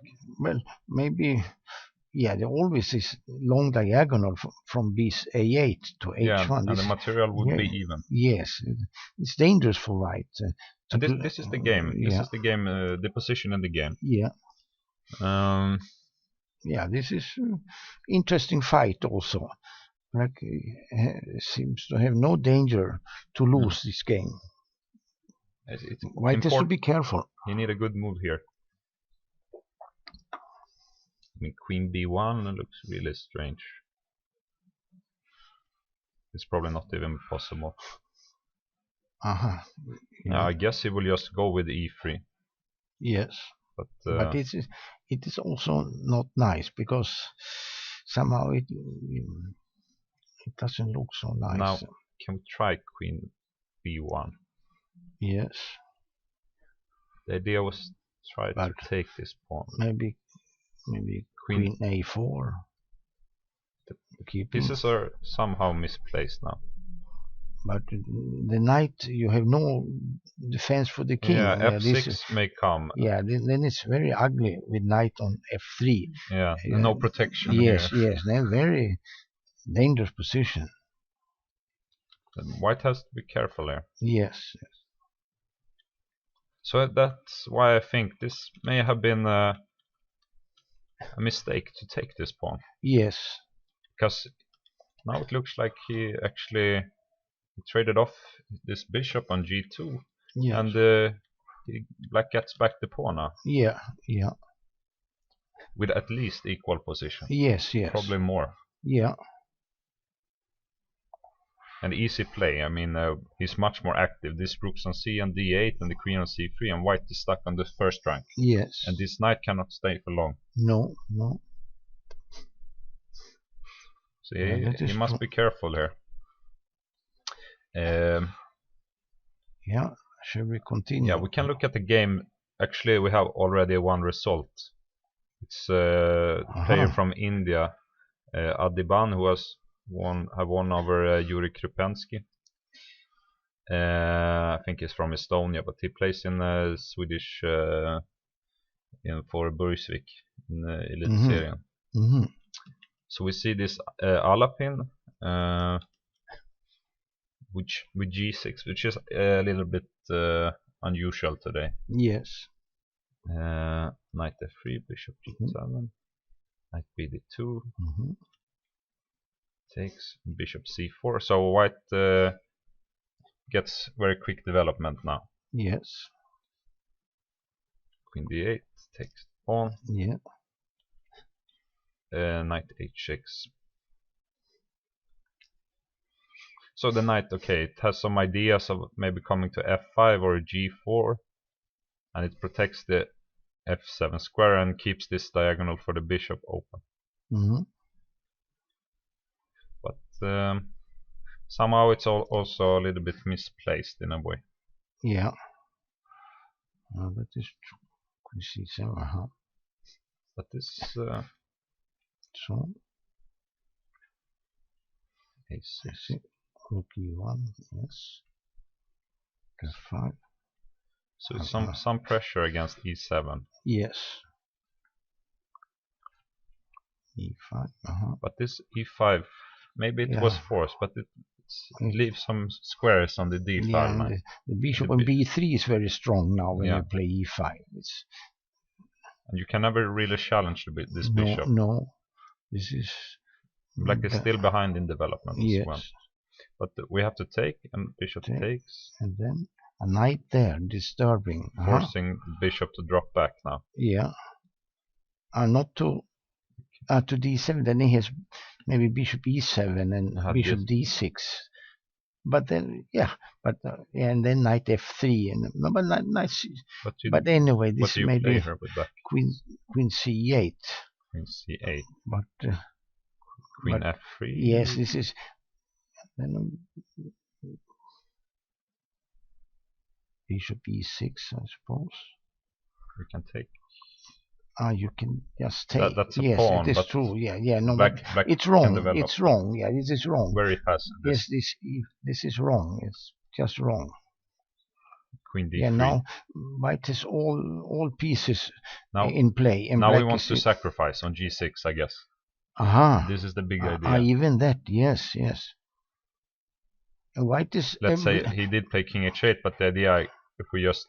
But he's slow. If we play knight c6, I think we can sacrifice. No, maybe not here, because you have knight e7 actually. Yes. When the knight is on c6. Yeah. But the idea is to play knight a5. If he has time for that. But knight c6 is maybe okay. I'm not sure. Yeah. But he. We can always. Rook d1. Rook d1 is a normal move. You can play this, right? And then, no, you have bishop d8 in this. Yes. That is true. It's a strong move actually. Yeah. And now if you go here, can I take on g6? I was wondering about this one. And now maybe this. Because it's hard to get rid of this queen. Yeah. That's the idea is a little bit slow. It's just to lift up this rook and give mate. But, but it's a good idea. This is maybe not completely correct, but the problem for black is that he sees all these ideas and is afraid of them, of course. Yes. That's why he played king h8. Yes. And rook ad1, so just building up some pressure now. Yes. Knight c6. Yeah. Queen d6, so he's offering this endgame. Yeah, and the king is bad on h8 now. And the bishop cannot really develop. This is difficult position. Maybe it's clearly worse. Yeah. So he took this endgame. Yeah. This bishop has no squares. No. h6. Yeah. I guess this must be played now. d3. Bishop f4. He was black was actually threatening g5 to trap this knight on h4, so f4 had to be played. Maybe good. Rook d8, but now this pawn is not protected, so he took and played bishop b6, so you cannot go back now because f7 pawn would drop. Yes. So he played bishop f5. If you play a knight e6, maybe f5 is strong. Yes, it's very strong. Yeah. So and the e4 will even drop, and this is horrible. Yeah. Yes, it is bad position. Yeah, Ardeban, he wins very easily this game. So now he played half. I guess that. Did he play rook d1? And then? Yeah, I guess he wants to take and play rook d7 or something. Yes. Knight d6. And takes, and then just g3. G3 is good. So the material is actually even, but black is. He lost actually just one move from here, because I think the f5 pawn is not. Yeah, rook d5, and he resigned. Yes, it was the best move to do it. Resign in time.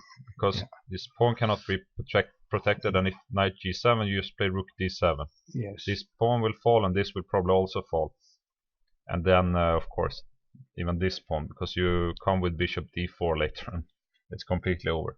So it was, I mean, already from the somewhere around here, it looked difficult for black. If you can, he didn't manage to develop the pieces at all. No. He could, of course, have tried something like this instead, but the problem is that if he exchanges bishop, this knight will be stuck here forever. Yes, yes, it is true. But it was looked like easy game. Yes, very easy game for Adiban. But he played exact. He punished him with exact play. That's So we will go on a short break, and we'll be back soon.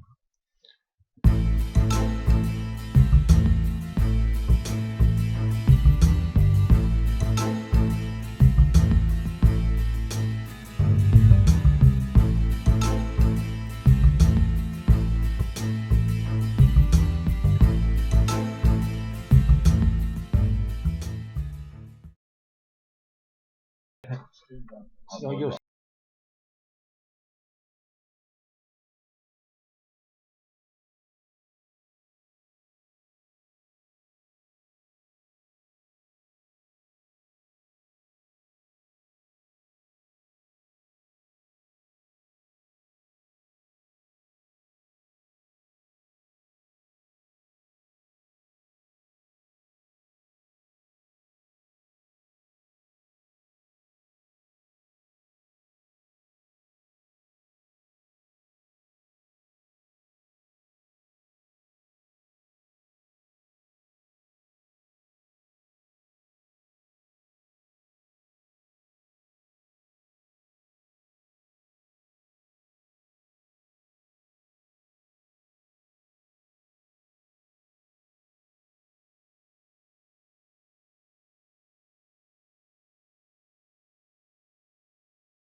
Welcome back from the short break, and we are back with the game between Axel Smith and Dmitry Andreikin, which started off quite similar to an exchange love, but some drastic things have happened, and Andreikin got an exchange, or rather Smith sacrificed it.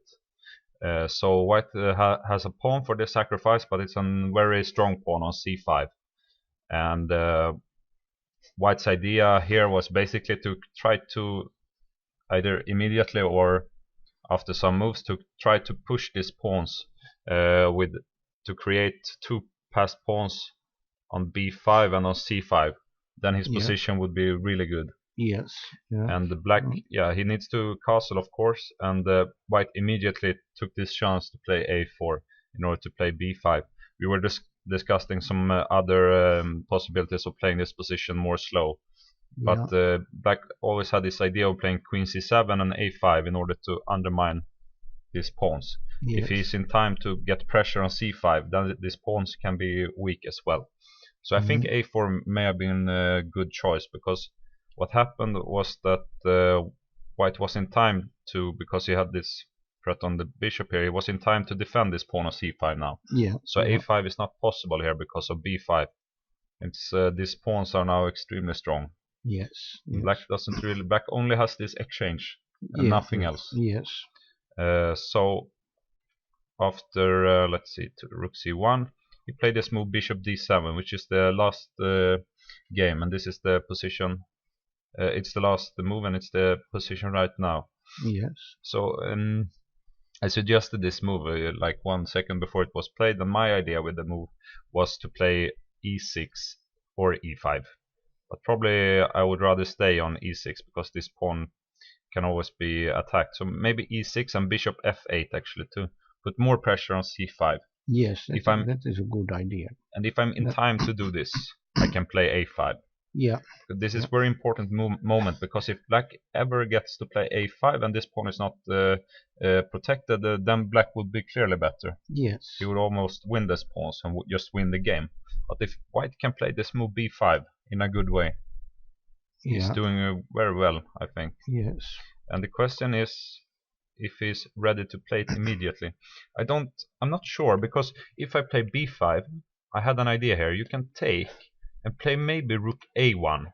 It's another way of undermining this pawn. This may be a good move. The point is that when we take, this pawn is now under attack.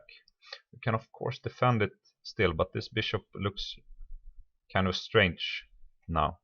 And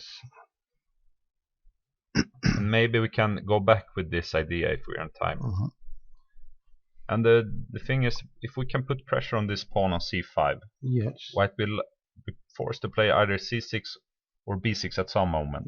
And then we have at least some kind of blockade, and we can try to attack it again. But things will be very concrete now, I think. But for instance, whenever c6 will be played, then black can make a simple draw by just giving the bishop on c6, the rook and the pawn for 2 minor pieces, but everything on the same side.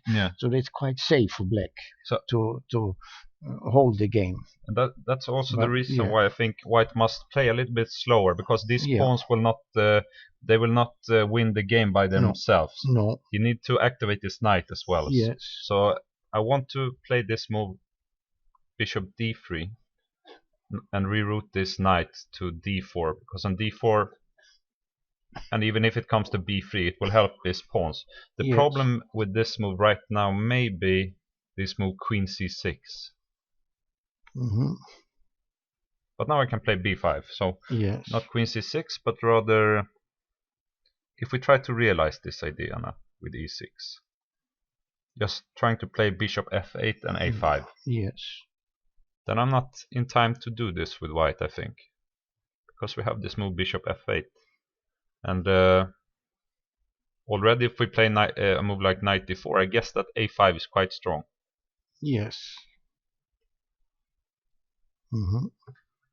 So I think just within 2 or 3 or 4 moves we will see Yeah. Who will push for the full point in this game? Yeah, but maybe. Yeah, well,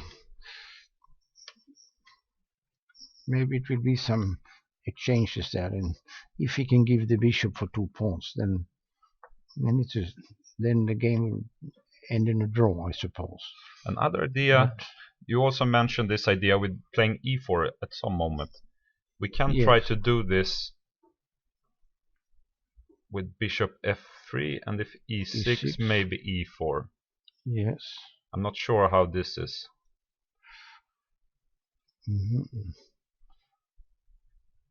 And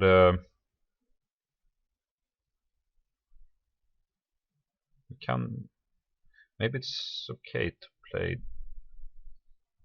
d4, or because if we put the bishop on c6, we lose the pressure on c5. Yeah. And if we take, the knight can come to d6. But maybe d4 is okay, since this knight is now stuck again. Yes. Because from e2 we cannot come anywhere again. No. And if we are in time to play e5 as well, and then bishop f8 and a5. Yeah, this is wrong. Yeah, you must, maybe the bishop should probably remain on e2, or this diagonal at least, so we can do b5. Yeah. We must play b5. Yes. We cannot be too slow in this position. No. But I'm not sure when we should play b5. Of course, after e6 and bishop f8 with the threat of a5, then. You mean after this one, no? Well, no, after doesn't matter what the move was, like this. But the black moves like e6, bishop f8. It's possible to play a5 to keep. So, but now it's only one pass pawn, and this cannot, and it's difficult to attack b4 also. But somehow this is not right either. It cannot be the idea. We can try to play queen b7 and bishop b5 maybe. But this is not the right idea to have like this either. But it's the only way to keep the pawns, not to lose material. We have to go b5 or be able to keep the formation. Yes. And the question is when we go b5. If it has to be before e6 and bishop f8. When these two moves are done, you must. After e6 and then bishop f8, then it's too late. Yeah. Then have to do it immediately, then, or after, or the next after 1 or 2 moves, have to do this b5 if you want to play b5. Otherwise, we can play b5 now. Yes. Maybe it's the way to go. Yeah, we take, and maybe rook a8. Rook a8, a1. Yeah, and takes and c6. Now and you mentioned that we can take. I take on c6 to save. Of course, black can move the bishop to another square, but this is a safe way not to lose the game for black. Yeah, maybe. It doesn't win either. It's just a draw. Yes. The question is how much Andrejkin wants to win this game as well. Yes, that's true. Because he can never win this end game. Actually, it's white who tries to win, but it will be a draw. Yes. So after rook a1 we take, and this move looks really strange. We cannot really play like this. No. c6 and we take. We don't. It's a forced draw. If both want, so to say, they can. But have this position. You can also, you can drop back. Yeah, you can maybe, if you have time, you can maybe do it. But the thing is, you will basically be forced to take anyway. Yes, one day you have to take, yeah. So b5, but I think white needs to play b5, because the position is dangerous for white if we just, if we play like this. Now we're almost practically lost, actually, because a5 will come. You must play a5 now. So, but then it's ugly. So, but you have the passed pawn there, and it's not possible to attack b4 more. Yeah. But I think Smith would yeah. be happy with the draw compared to this, because Yeah, he yes, risks a yes. lot in this Yeah, position. here he risks much more. Yeah. Yes. So yeah, and we actually saw this in the game. It came Yeah, b5. b5 and rook a1 was Yes, played. yes, Now I suspect that he will take. yes. There's nothing else to do, and And c6. Yes, And I guess he will take actually, yes, because yes. the He position should, is too dangerous otherwise. yes, yes. He should take that on c6. But then we will get this. It's the end game, and I'm not sure if he can avoid the end game by playing something like this. it doesn't make sense. No. No. The position is maybe more dangerous with the queens left for Yes, black. So yes. so then we take, and we will have this end game. Yes, and now yes.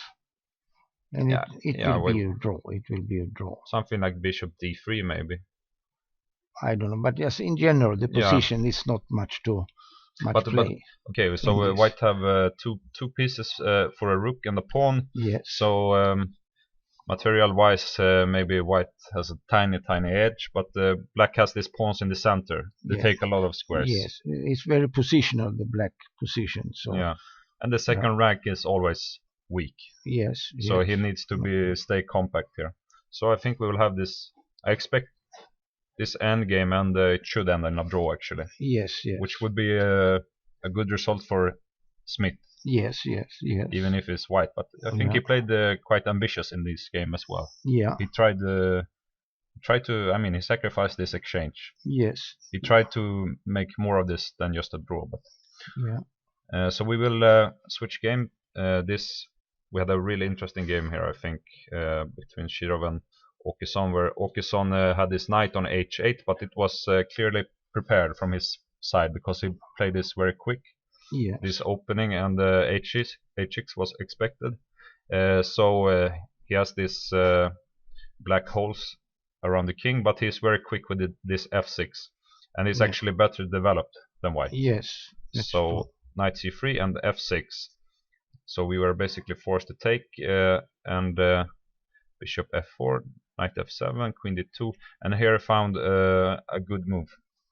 This move g5 is strong move, I think, to just force this bishop to drop back, and he lose control, so the e5 and d6, and also just taking some space on the king side. And we mentioned this idea with king h8 and rook g8, which he also played in the game.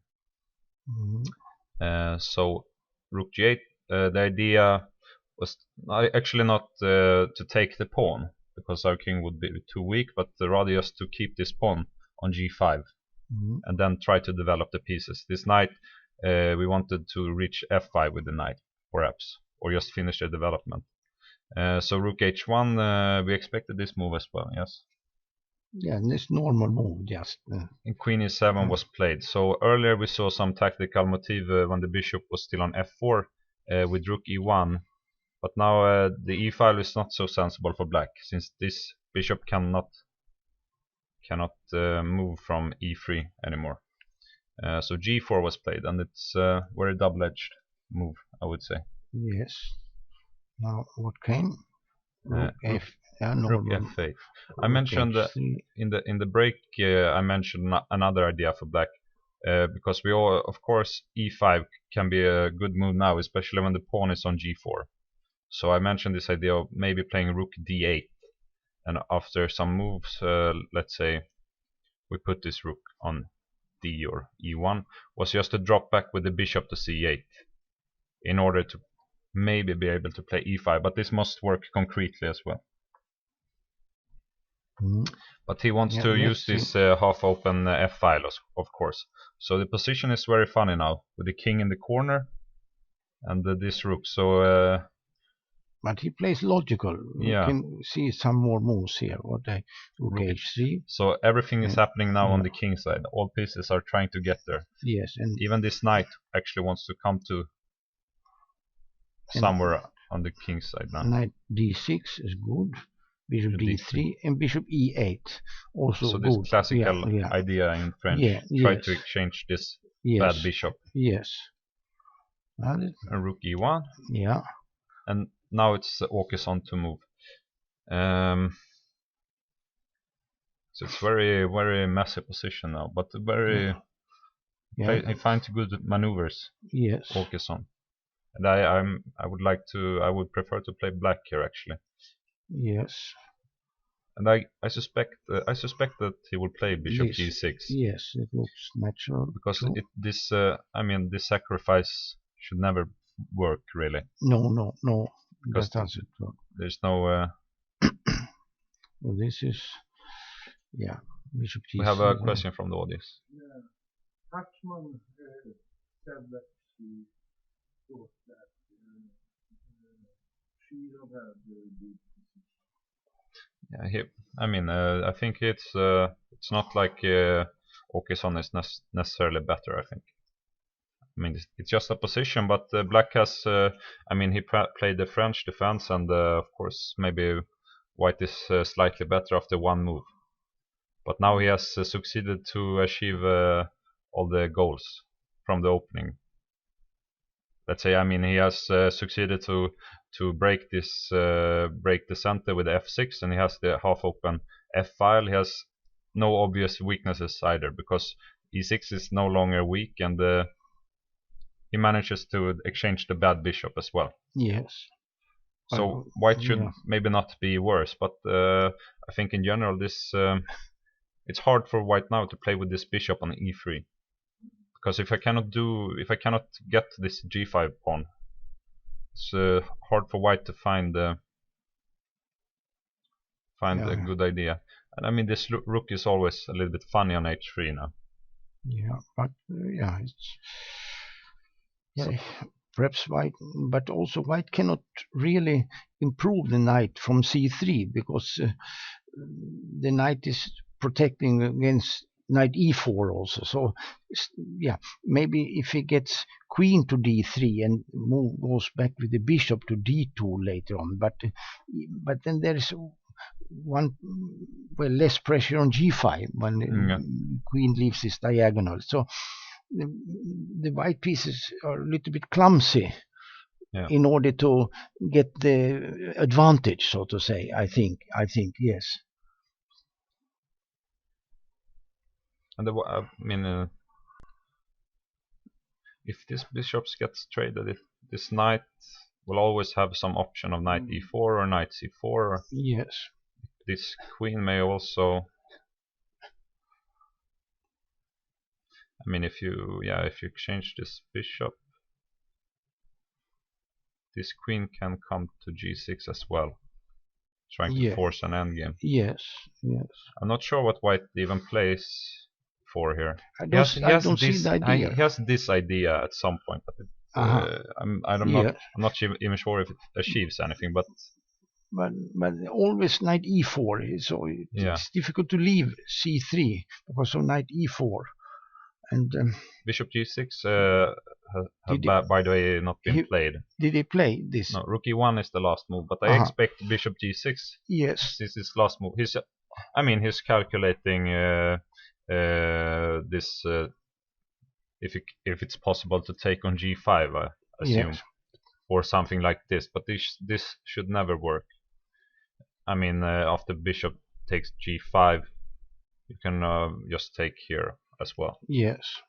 So there are, there's nothing tactical in the position really. So bishop g6 is just a good move. Yes. I suspect that you must take. Yes. Rook takes. Yeah.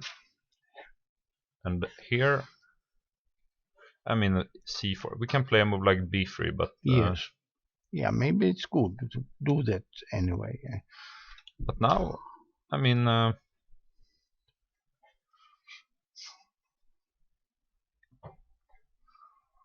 e4 is maybe not correct. We just take. But even that, maybe queen d7 actually. Oh no, sorry. Maybe it's possible. Not possible to take g5. It's too dangerous, I think. Yes, I suppose. But because we can take and play rook g8 as well. Yes. Or even e5 at some point. Well, okay, it's they have to calculate this, of course. But you can also play. I mean, you can play the position extremely solid.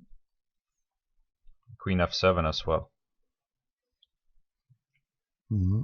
I mean, maybe it's not so easy for black to get to this white king or anything, but I mean, in this position he can basically wait forever, and when white cannot really do anything here. No. It could be a positional draw just. Yeah. Either one.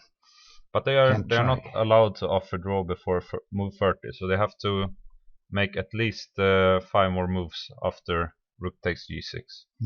He actually played another move. He played queen b6 instead of bishop g6. Queen d8, sorry. Queen but d8. then he was afraid of this for no reason actually. Because he gets out of this diagonal. I mean, it doesn't necessarily change the position anything. No. But he was afraid of something.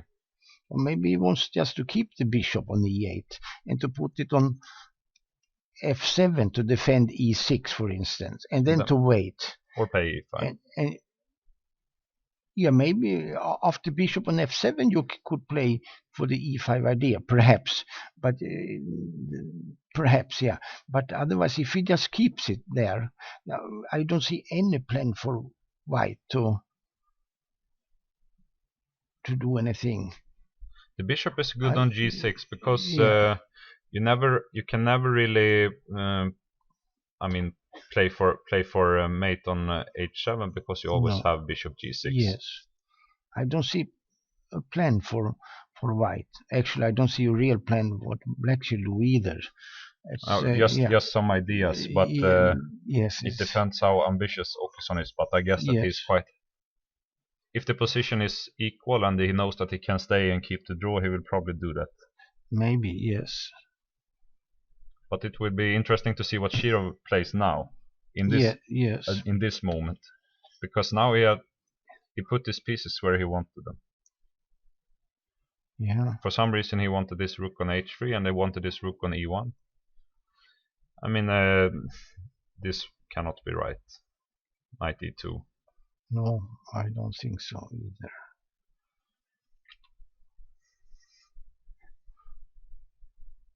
Huh? Should we we can go to another game. Yeah. We go to this game between Kjartansson and Almasi, and we were saying that black was doing extremely well here in this end game, but maybe not so easy to crack. But he played this h3, but I actually preferred f3. Yeah, this is better, definitely better. Yes. To keep this option. Yes. And play f5 later. Much more positional, because in the game as he played it, it's awful. White can resign the game just practically if you look a few moves that hopelessly lost. This strong move, as you mentioned before, if black can play this move g4. Yes. White can never get a pawn to f4. Yes, but this becomes even worse. This is and later earlier when the bishop was on g2, we always had the rook f1 to protect this pawn. Yes. But now after knight g6, he must play f5. F5 is the same like resigning the game in this position. Terrible. It's positionally over now. Yes, just resign. Better to resign in time. With such a horrible bishop against a beautiful knight on. But this is, this game is without any interest, I think. King f2, king h7. So resign the game. Now you can also try to use this g file, and this knight's standing perfectly, and white have no counterplay here. Yes.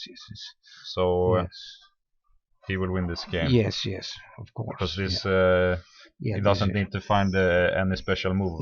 He can just play. Do anything. Yes.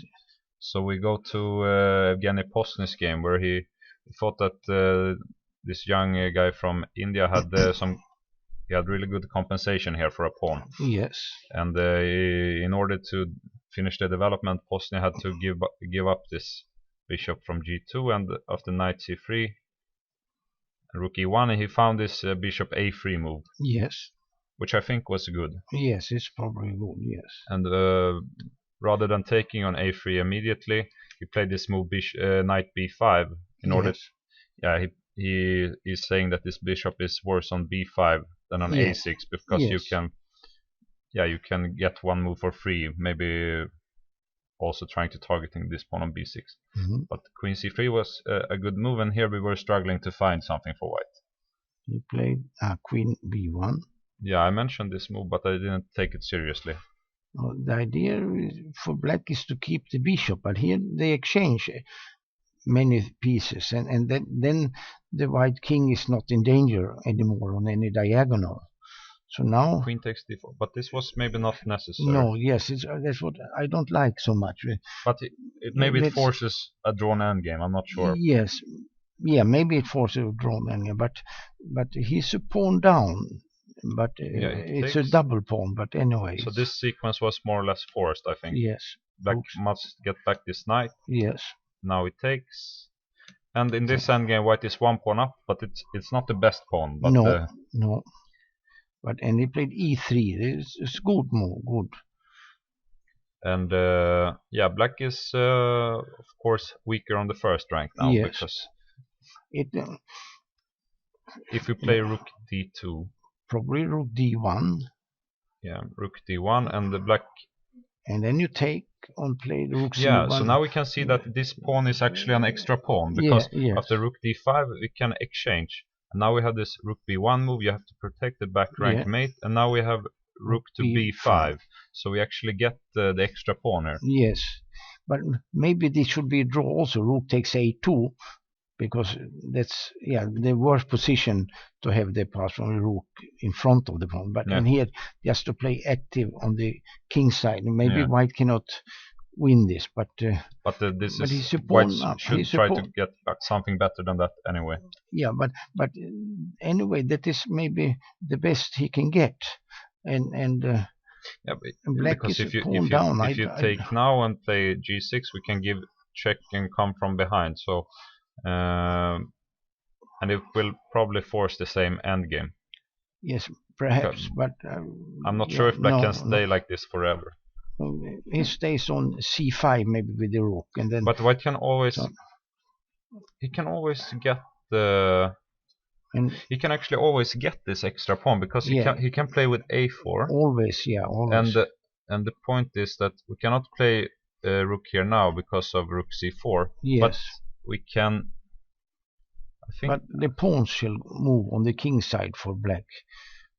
h5, g5, and so on. But the point was that this rook is now stuck on c5.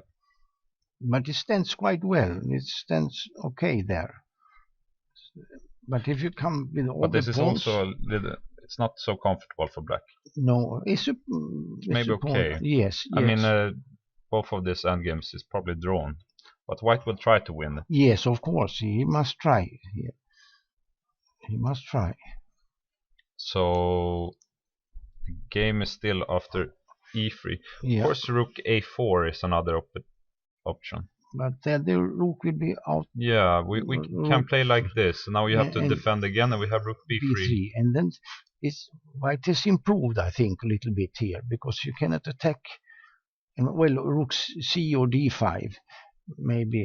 But white can come on the 7th rank. You just rook d1. Rook d1. If you try this, we just rook 7th rank, and this is already dangerous for black. F7 with two rooks, and if we can.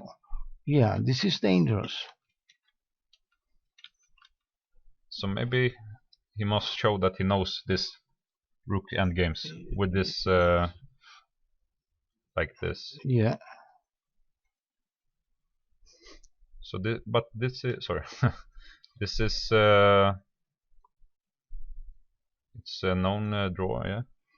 I'm not sure. I'm not sure with 4 pawns like this. Usually we play this with 3 pawns, yeah. Yes. Usually. But this is the best black can have. Rook behind the pawn, and white has a rook in front of the pawn, which it would be normal better to have it on the side. Yeah. But it's in front of the pawn, and in order to make the pawn dangerous, the white king has to change side, and then maybe black can win a couple of pawns, and then go back with the sacrifice rook. The rook. And make a draw with the king and some pawn.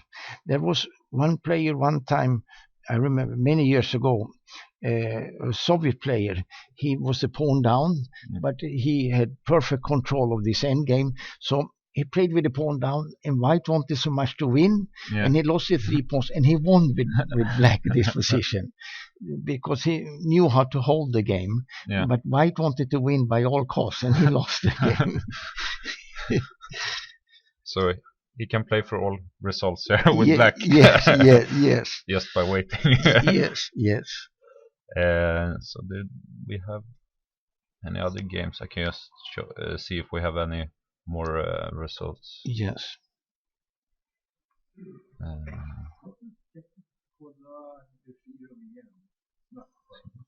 So we have only one result on the live boards, but we have already looked at this game. Yes. So yeah, we can go back and look at Ralph's game because we had a move here, knight e5. And the point being that if you take with the bishop, I guess bishop takes a7. Mm. And now this pawn is unprotected, and this bishop is under attack. And if we play bishop f4, we can win with this move, I think. Bishop d4 check, and now we see that this pawn is... Yes. So this knight e5 was actually a good move. The question is if this was also playable here, maybe. Yeah. But it's possible to take once, maybe take with the bishop on e5. You mean here, or in the game position? Maybe in both positions. Yeah, we can look at the game. Yeah. To take here. Yes. Yeah. So yes. And then to find the square. We can go back to f7, but if we cannot get the e5 pawn, the knight is stuck on f7. Yes. We can go to c4, I guess, but no, that's a little dangerous maybe, because we can probably take and play. Maybe we can trade and take on a7, I guess. And white is a pawn up actually. Yes, but so not knight still c4. Not so clear, maybe. But not clear, but white is the one trying to win. Yes. And if knight f7, the knight is ugly. stuck now. It's ugly. And somehow. Actually, bishop c5 would almost pick up the exchange now. Yes. So maybe it doesn't take we it cannot all. take it, but the good thing about knight e5 is that bishop g6 is not so attractive anymore. No. If bishop g6, we will just take. Yes. This is funny position now with this pawn on h6, but of course this structure is always bad. Yeah. So okay, and I mean, and queen b6 will always be met by knight a4. Yes. So what should we do? Can we play knight e7 if I'm not blundering anything right now? The idea is to go knight g6. Try to get to f4 square, therefore forcing white to take on g6. Yeah.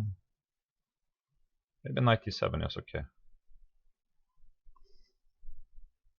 Because now this bishop controls squares here and is also ready to trade here.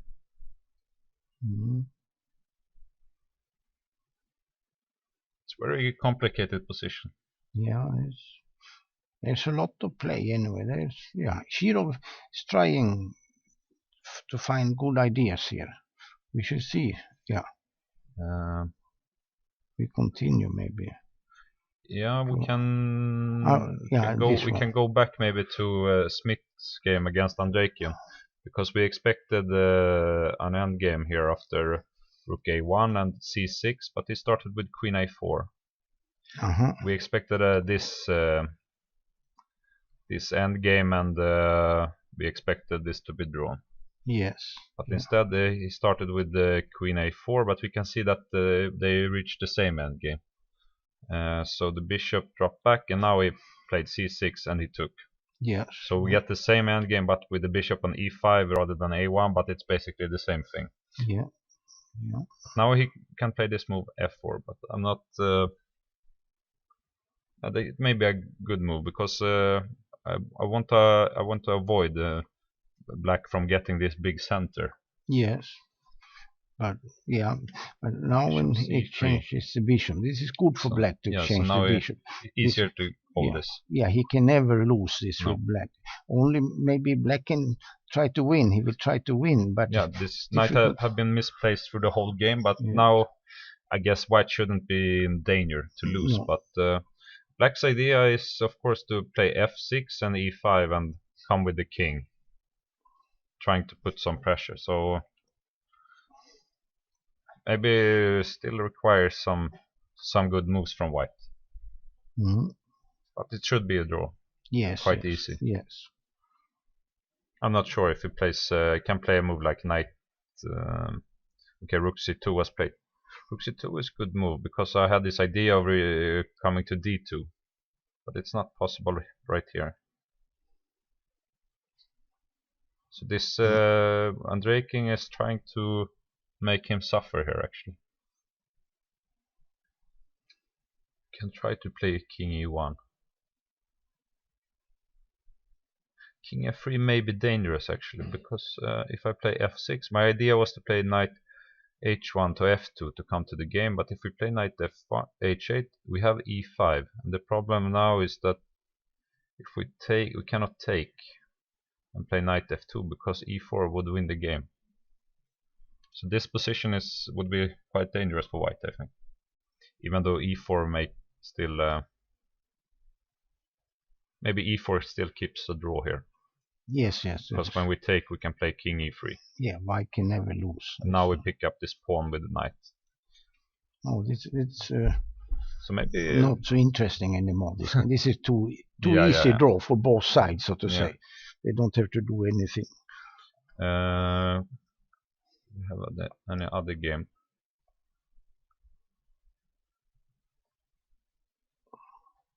We have a result here. We can just go through this game. We have not looked at it before. Ah. It's yeah, we have two results on the live boards, and it's two of the Indian strong grandmasters, Hasselbacken and Adiban. And this was Lucas van Forest was playing white against Hasselbacken. He's one of the two young brothers, I think, from Holland. I think this is the one who is slightly worse, at least, than his older brother. But I think these players have around 2350. So this game was like a modern opening, c3.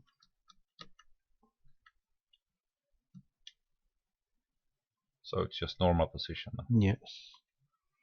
It's quite similar to some Roy Lopez positions now. Yes, yes. Uh-huh. So this was a very interesting move, knight b1. Yes. The normal move is, or normal square, if the knight wants to move f1 or c4 maybe. Yeah. The knight b1. But it cannot, feels wrong. Yeah, it is wrong. I'm sure it's wrong. I mean, black can almost already strike in the center. Maybe you start with bishop b7. Yes. And if white, yeah, he played d5, but if he doesn't play d5, I guess black is ready to play d5 as well. Yes, yes. And if he goes plays bishop g5, I guess we just go h6. Yes. Yeah, this is. And black can, I mean, never be worse. It's probably already slightly better. So this knight b1 move was Bishop definitely d7, d5, queen c8. Yes. He wants to play c6 and take with the queen. Uh-huh. Or maybe no, sorry. Yes, to take with the queen, of course, to defend d6. Yeah. Knight a3. Ah, So yeah. if he plays c4, but then you have a square on c5 forever. Yeah. This is not good. This is really not good. No. But then maybe it's the best option here anyway. I mean, because now you can at least develop your pieces. But you Let's have, say knight c5, I go knight c3. I accept this square now. So, but that is like a bad king's Indian for Yeah. white. Something to give up a square. but I had the feeling that the game went even worse. Yeah, maybe, I don't know. But knight a3 is. Yeah, he started with bishop. You must play Because- bishop f8. So if you play c6 now, Then knight c4 is probably, or We have I don't know queen if that c7. is. No, bishop f8, I think. bishop f8. Yeah, to defend d6. But maybe it transposes to the game more or Yes, less. that's probably what does. But then he put the knight on b5. Yeah. It's better. but c6 It's looks, defended at least on b5. But okay, yeah, maybe it was And knight is coming to c5. And rook d8 and Yeah, very comfortable and for d5. black. Yes. But he chose to play bishop Yeah. f8. Yes. Knight went to b5. Yes. h6. So he's playing slow here. Yeah. b4. c6. Now it came. Yeah. So now this pawn is also weak when Yes. the c file Yes. is open. Yeah. Takes. Queen takes. Bishop Bishop a3. a3. d5. Yeah. Good. So now black Everything is good. definitely better. Yes. Yeah, you must take as well. Yeah. Takes. Knight takes. But now this point is very weak for white. With this Yeah. battery with the queen and the bishop and the knight coming to f4. Yes. Bishop e4 and now Yeah. knight f6. Yeah, everything is perfect. Yeah, Yeah. c4. Queen takes. So Yeah. Yes. otherwise it would win a piece Yes. if this move would have worked. But Yeah. queen takes c4. Hej sonen. Hej. Kul att se. Det är bra. Hej. So rook c1. Only square for the queen is a2. Oh, he sacrificed the queen here. Aye. That's interesting. Very But it's good. probably strong. Yes. Well, it's interesting idea. Maybe it shouldn't be lost for white. I don't know, but That's what I was thinking. I mean, because I like, in general, I like this position, of course, for black. But when I sacrifice the queen, the opponent may always have a chance. yes. But it's probably, I mean, it's probably strong, but Rook and the bishop and the pawn. But yeah, it's full compensation, yes. and this you have completely control over the center, and this g2 square is weak, and it's hard for white to find any counterplay. Yeah. You can basically just try to exchange pieces. Yeah, but there's let's see. Yeah, bishop 8. Yeah, this is okay. Yeah, it's under attack now. He must take. Take. Knight takes and b takes. If it is so bad, what did he do? Knight b5. He must make air for the king, but maybe But you don't really want to play h3. but h3. Then this f4 square will also be weaker. Yeah, but I need air, or white needs air. Yeah. You need to play this anyway. Always to have free, the piece is free, so to say. And I'm not sure what to play here. Like the game, maybe. He played with a d8, and then let's say queen here. Yes. Maybe something. And then you have a good square there also. Yeah, black has coordination with the pieces, very good coordination, and it cannot be bad for black. It cannot be bad. This is true. So in the game, he went knight b5 instead. So I think the idea was to try to exchange one more piece. Yes. Rook a d8, queen b3, and now knight f4. Yes. So he's already, I think he's threatening to take on g2 actually. And now it became worse, so to say. He knight f4, rook d1. You can, of course, not. This move doesn't achieve much. In worst case, you always have bishop d5. Yes. But you always need air in such a position, and now it's too late to get I think this. that if you play, No, I'm not sure about. It's not possible. But check and take. Yeah. This one is the obvious threat. It's he should have played earlier. Yes. And what happened was now very knight nice. c5. Yes, good. Bishop e4. Yeah, excellent. Now it's lost because Yeah. you cannot defend the rook anymore. Yeah. After queen c1 we have this fork again. Yes. And Yeah, he took. and no square for the queen after. Yeah, he cannot protect the back rank mate. Because h3 must be played immediately. But even that here. h3 must be played. I guess black is just extremely. And here queen b3 you propose this, and knight b4. I can also, if I really want to come to f4, I guess I can also just drop back, but let the white get some time. But if white, okay, let's play this anyway. And then rook d1 shall come here. Should we? That's another story now. We can play bishop d5. Then queen e3. Bishops. But you can take on e5. Yes. You're threatening this pawn, so I have to play something like this. Yes, and then you probably go with the knight to b5 or something like that. And you fight well in the game. You fight, but your role is clearly worse. Yeah. But I don't know. Maybe it's not even. Yeah, I mean, with two rooks, it's more dangerous for white. But if he exchanges one rook, then there's no attack or anything anymore.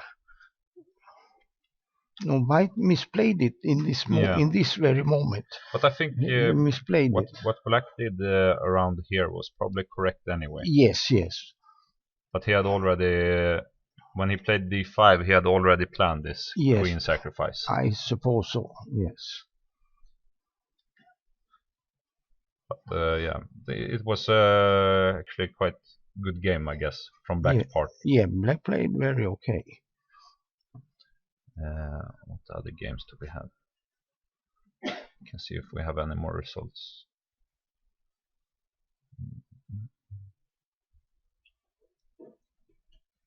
We can go up. If we go, they have a draw now in this end game between Smith and Andrejken. Yes. So as we mentioned a couple of times before, we expected this endgame to be a draw as well. So Ralph focus on still playing against Shirov here, and this knight e5 move was probably good, asking some questions to black. Yes. Queen c7. Just wait. He's waiting.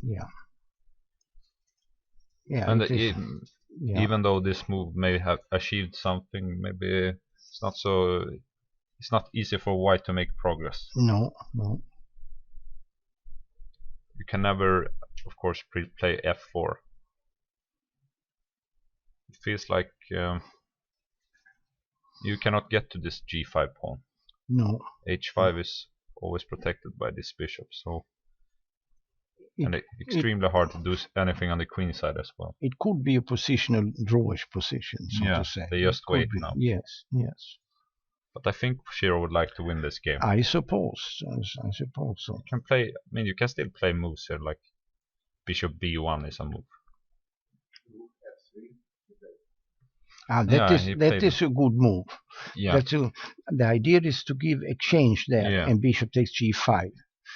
That's a very good idea. He has ideas. Shiro play always with good ideas. If you get this g5 pawn, then you can maybe play f4 at some point. Yes. And then the king is actually weak. Yeah, then that's a dangerous position for black to allow this exchange sacrifice for a pawn there. I think he should maybe have played this move bishop g6 because it's easier to play the position after that. Yes. It's white have some space advantage in a way. Yes. Because black is a little bit cramped here. Yeah. He needs to get rid of one piece. Yes. And it's probably this piece. So after rook f3. It's a nice move in a way. Move. And we don't want to allow this. No. We can We'll maybe go back with the bishop. the problem is the g5 you pawn. can g5. Sorry. Yes, so if we take here, yeah, and you just take on g5, so and it's over. Yeah, well, it wins the pawn, but where this pawn keeps the back position together. Yes. Well, if he goes, bishop is on f6. Yeah, here. If he goes, he can maybe go back with the queen and to wait that way, but yeah, so the question is, can you improve with white here? Or if black plays here queen e7, queen d8 all the time, just to see what white is doing, I wonder what. Maybe there is some idea, but I don't see the real idea. But he's making. He had made some improvements in the last couple of moves. He's trying for something anyway. Yeah. Shiro is a player who tries to win. We can see that. Yeah. And in this game, Almasi, we expect him to win this game. Yes. Lost. He won already. Yes. Yeah. So it was just positionally lost. Yes. And we have how can you see how we reached his end game? He played rook d2, and we expected more or less this, but he played g5 rather than g6. Yes. Rook c1. Yes, and g4. Should we allow this, or maybe it's okay to allow this anyway, but what is the idea really with rook c1? Rook where to? c1. I cannot see the difference between c1 and d1 really. No, that is, I don't see the difference either. Yeah, this is a good question, actually, a very good question. Yes. Yeah. Because he played rook c4 after g4, but he could have played rook d4 at this moment as well. Yes. It depends if he wanted to trick his opponent to play g4 or. Yeah. But g4 should be okay for black to play. Yes. After this move, he will of course play h5, I guess. Yes. And black just waits now. Yeah. He will put the king somewhere here and wait. Yes. It could also be a positional draw this game. But drawish rook endgame. I'm not sure if I wanted to allow this g4 if I'm really trying to win this game. Yes. Because it will be extremely hard to sacrifice these pawns. Yes. When this pawn is on g4, because these pawns can never move and the king can never leave them. No, that's true. Yeah. But maybe it's not so easy to prevent, because if you play h3 in this moment, black can after g5 you can probably play h5 as well. Trying to go g4 again. And the problem with g4 maybe this rook e4, and if we have to protect it, we have maybe rook f, but we have rook d3 here. Yes. And now we have actually an idea of coming with the king if it's possible, but maybe it's still draw, and if everything may be a draw. But yes. So he actually played f5 rather than h5, but that's I mean, he's weakening his 7th ranker. Maybe it doesn't matter, but in general I would prefer to have this pawn here.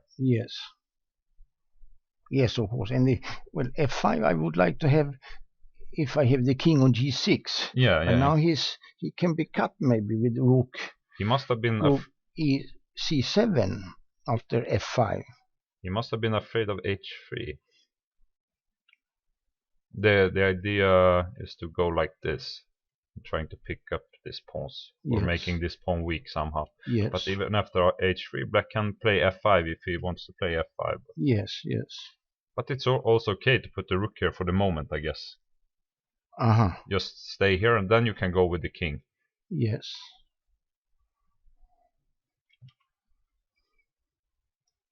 So f5, but it's in this position f5, but it's probably okay now. He didn't.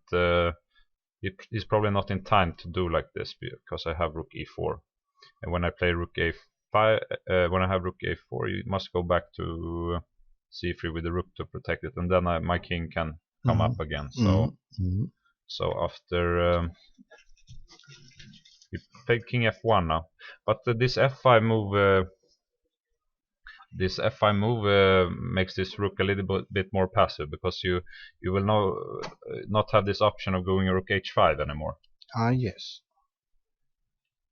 But okay, in that case it doesn't really matter. If you play h5, you cannot not play rook h5 anymore.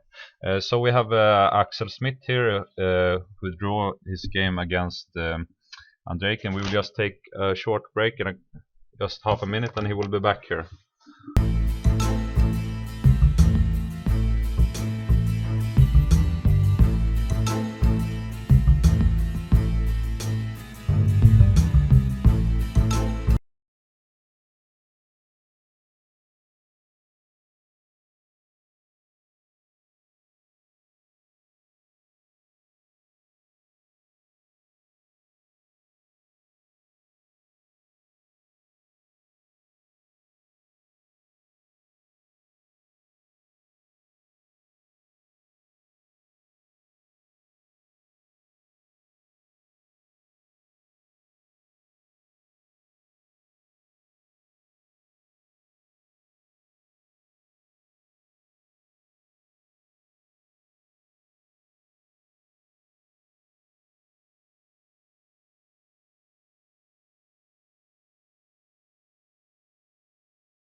So we're back with Axel Smith in the studio, and you have just finished your game against Andrejk, and it ended in a draw. So the result is quite okay, playing a draw against the top-seeded player. Of course, I wanted to win because I never beat a 2700 player, but I think it was a good game. And yeah, but even though the game ended in a draw, we could see that you had the intentions of pushing for something more. Yeah, I just tried to play the position like I thought it was logical to play it. But, yeah. Somehow I thought my position was a bit promising, but probably it's just equal. Yeah, we can see what happened here in the opening, because at first sight it looks like it was a very boring opening here. Yeah. After this trade. But for example, a bit difficult for him now. Yeah, because whenever he plays e6, I can push g4 and h4. Yeah, we realized this idea because, and we mentioned if you just play a move like bishop d3, you can always just exchange and play e6, and he will be the one with the better bishop. Yeah. So after knight e5, we saw this idea with g4, and you play h4 as well. Yeah, and I think just this is just good for white. Yeah. And you can try h6. Yeah, we were actually expecting this move. But then there is something like, what is it? Queen a4, queen b3? Or yeah. I don't remember. I think it's queen b3, I think. Yeah. But I will be quite quick on the queen side with bishop d2, rook c1, and... Yeah, so it's the intention with this exchange was not to force the draw, but rather to trying to... yeah, it's a line actually. Yeah, it's played a few times. Okay, so knight c6 is the best move, I think. Yeah, it's normal. Yeah. And bishop e2. So it's the same idea now. After e6, you still have g4 and h4. Yeah, I think so. I think the best move for black instead of g6 maybe rook c8. Okay, h6 again is playable. Maybe. Probably, yeah. So Actually, I didn't rook even c8 check it. is also. This is But recommended in a DVD by Bologan, I think, rook c8. okay, and And now if if you I castle, castle, then maybe the g4 idea is not so strong anymore. then you So would weaken your. yeah, so now king we can now. maybe go e6. Yeah. That was what I thought. So I think you should have g6. played. Yeah. Yeah, I think you should have played rook c8. Okay, you played g6. But now his bishop is never. I mean, it can never stay on this diagonal forever. Yeah. But it's rather. I mean, he's changing the character of this variation. Now I wanted to try to make something on the queen side before he castled, but I couldn't really see anything. Like queen b3 or queen a4 again. But yeah. on queen b3. But you castled immediately, yeah. Yeah. So you mean? Yeah, I thought he's playing rook a7 here. Yeah. And, okay, normal move in the a6 lab. Yeah. And he can. Since this bishop is on f5, we thought that this bishop may be forced to drop back eventually anyway. No, I don't think he wants to do that. I think he wanted to stay on f5. Yeah. Okay. Yeah, but rook a7 and yeah, you took here on c6 later. Yeah, okay, I castled now. Yeah. And bishop g7. Yeah. I wanted to play b3 first without taking, but now I think he can take on e5 and something like knight d7. And if we change those two pawns, his bishop on g7 is very strong. Maybe bishop takes e5. And, okay, yeah, he cannot. He will drop this exchange anyway now. Even though this, you can play this, right? Okay, it looks okay actually, but he can also take. Here? No. You mean knight yeah, maybe, and go back to c6 if I play bishop a6. I think and he threatened to take on e5. You can try this as well, but I guess he can just protect this pawn quite easily. But he cannot really play this because of g4 maybe, but he can. d6. But maybe this can be interesting for me actually, because the knight is not so good on b6. Yeah, I wanted to try to do something. Okay, this looks better for white. So maybe I can play b3 immediately. But can you play rook c8 again? But then and then take on c6 with the rook. Yeah. So maybe it doesn't. I mean, if you want this structure, you're that's true. probably forced to take immediately. Yeah. So b3, and now he's maybe forced to play c5 in a way, because I guess you would just play bishop a3 and then c1 knight h4 like this. Yeah. But okay, I think it's probably okay for him, but but slightly better for me. Yeah. So after c5, he's just fine if you don't give the exchange. Yeah. I think I'm even slightly worse if I don't take it. Yeah. But this, I mean, it looks quite promising for white as well. So this is no option. Only move. He cannot get back the pawn. If he plays this move, you can take. No. But even if I go just to bishop b2 and rook c1, I get a lot of tempos. Yeah. So it should be good. So knight e4, and this is forced. And if he takes back on e4, I can play bishop a3 and take on. Yeah, so it's. Then I have. It's a better version. Yeah. Or maybe bishop d2 instead of bishop a3, but it's good for me anyway. Yeah. So we have to take it immediately, and now I wanted to get a pair of bishops. Yeah. So we saw that this knight was always. Yeah, it's not so good. It was not a good piece. But at least now I threaten to take the bishop, and if he goes to e6, he blocks his pawn majority. Yeah. He always had this idea. I was thinking he should maybe go to c8 instead. But when I push the queenside pawns, his bishop may come under some threat. Yeah, it's harder for him to try to undermine this pawn. Yeah. But okay, in the game he didn't manage anyway. So. No, he was somehow one move too slow always. b4 is. Okay, I think it's good to leave the bishop on a1, because if I play bishop d2 and he moves back, then he has rook a1 ideas easier than in the game. Yeah. And also d4, my queen is. Yeah, we saw this move. Maybe. So it's better to, if you have the bishop on a1, d4 is maybe not so attractive because the bishop is. Yeah, it will have to leave at some point anyway. So. Yeah. b4, castle. And then a4. Yeah. The same idea. So we were thinking a little bit about some slower ideas. I was thinking about like a3, but this is he's already threatening a5 in a way. yeah.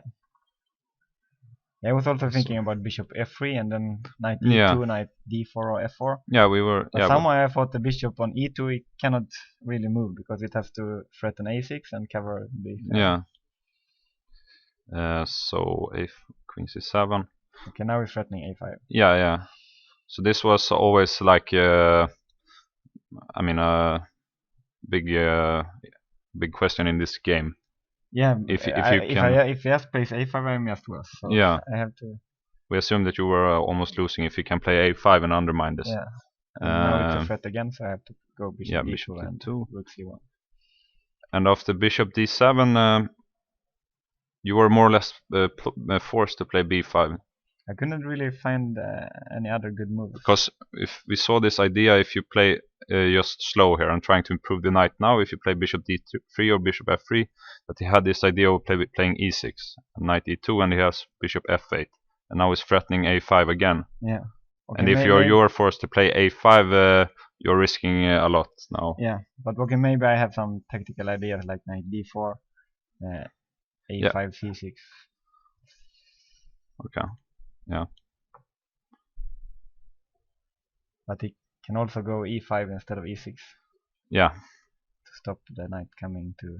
And now it cannot even go knight. Yeah, we were actually looking at this line with the bishop here. That's why we played e6. But with the bishop d3, e5, it's more logical. Yeah. I wanted to make a useful move before pushing b5 because he wants to exchange the rooks, but I couldn't find a useful move. And the sequence here after.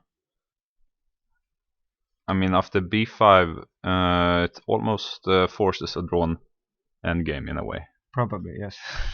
Because we thought that you are the one risking. If I don't push. If you don't push b5 immediately, because you're not in time to improve. For the same reason, e6, bishop f8, and a5. Okay, I was thinking about queen b3 was my second candidate move, b3. But it doesn't improve anything. And then. You can push b5 now, but. Yeah, probably the queen is just.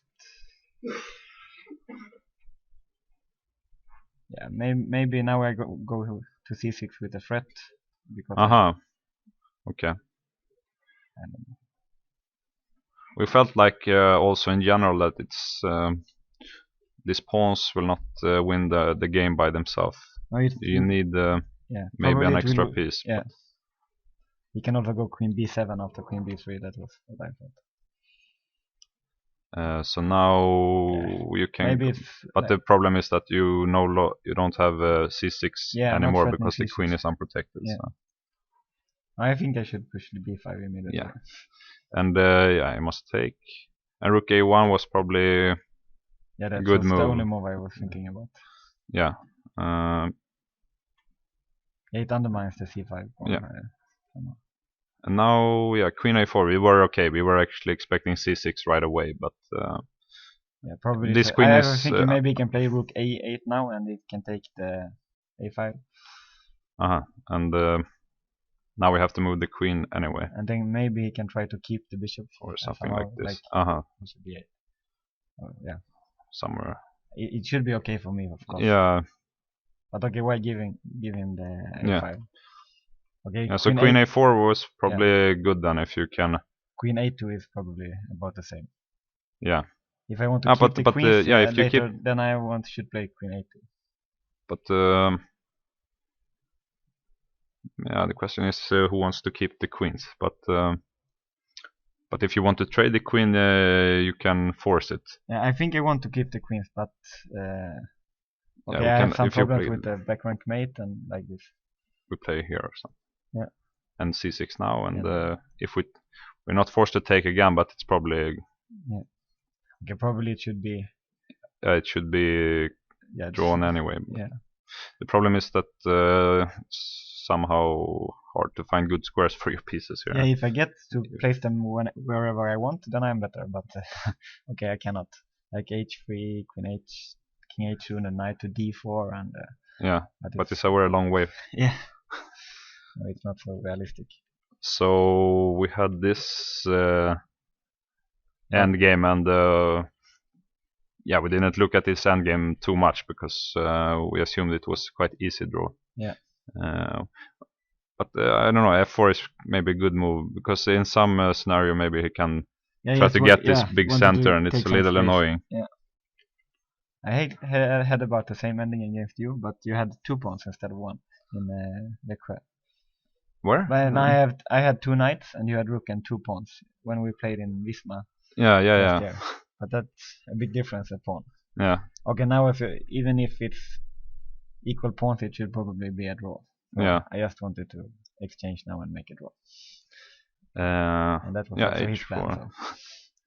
Yeah, we were just. I was just quickly thinking about your next move here because this knight have always been bad, and it still wants to find a good square. Actually, my plan with h4 was knight f1, knight h2, f3, and then we saw that you can actually play this move, I think. And then bishop d3, knight e2. Okay, maybe that's also good, but the idea was to play it like this. And if black plays f6, knight h1, e5 takes, we can go e4. And if you take, this is, now you're actually even trying to do something. Yeah, now I can try to win the pawn, and then it's a draw. But now we go here and here, so. Yeah. But of course, it doesn't even need to play like this. But I was suspecting this. But okay, this is. Okay, that. If you want to draw, you should. It's probably a good idea to exchange one more pawn. So. Yeah. And okay, now it goes king f6 and then either e5 or g5, and okay, we don't have many pieces left.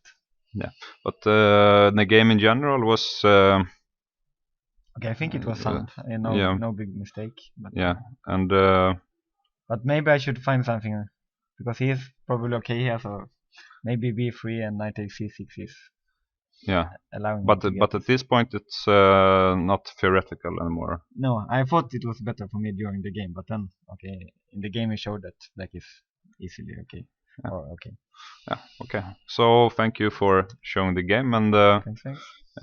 Congratulations to was a good result after all, and good luck in the rest of the tournament. Thank you.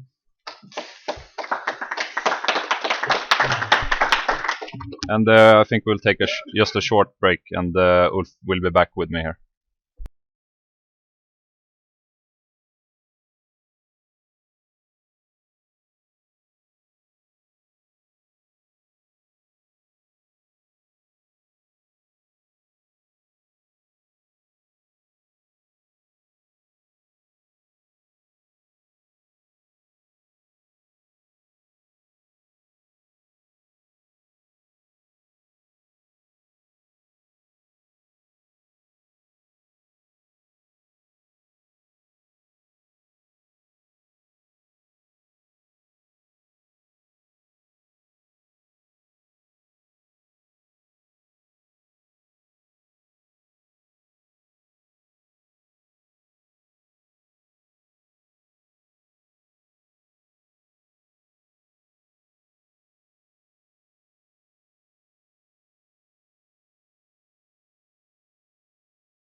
So we're back, and I'm sitting here with Alexei Shiro, who won his third game in this tournament over Ralph Åkesson, and we were looking at this game a lot today, since it was already quite interesting from the opening in our view. Well, not so much to say about the opening, because this is what I ultimately play against French defense, this e5 advanced variation. But with knight g6 I didn't have many games. But I think our game followed one rapid game of mine against Zhu Chen, the formerly Chinese and now Qatar player. But Åkesson doesn't play French so often. It's normally Sicilian or Caro-Kann, and he also played these moves quite quick. So we suppose it was some kind of preparation from his part. Yeah, that's why maybe it was not very practical on my side to play e5, because I knew that if against e5 he would be prepared, and if I play something else against the French, he will probably be less prepared. But okay, I wanted. I got curious to see what he prepared. So. And the other move is knight a3 is also playable here. Right? Yeah, of course. And g3, it's main move maybe. Well, at least what I played it against Zhu Chen. For sure, I had a game like this already. And h4. Yes, I remember that here, if black castles, then white's idea is to play h5, knight h8, h6, and after g6 to play c4 quickly. And but black must maybe accept this now, because. No, but okay. I mean, h5 is not very ugly if you want to h5 play. is ugly because this pawn will be weak forever. No, h6 is interesting move also. I think Sergei Shibov played it against me in a rapid game, and actually I lost that game. But okay, it was a rapid game, so.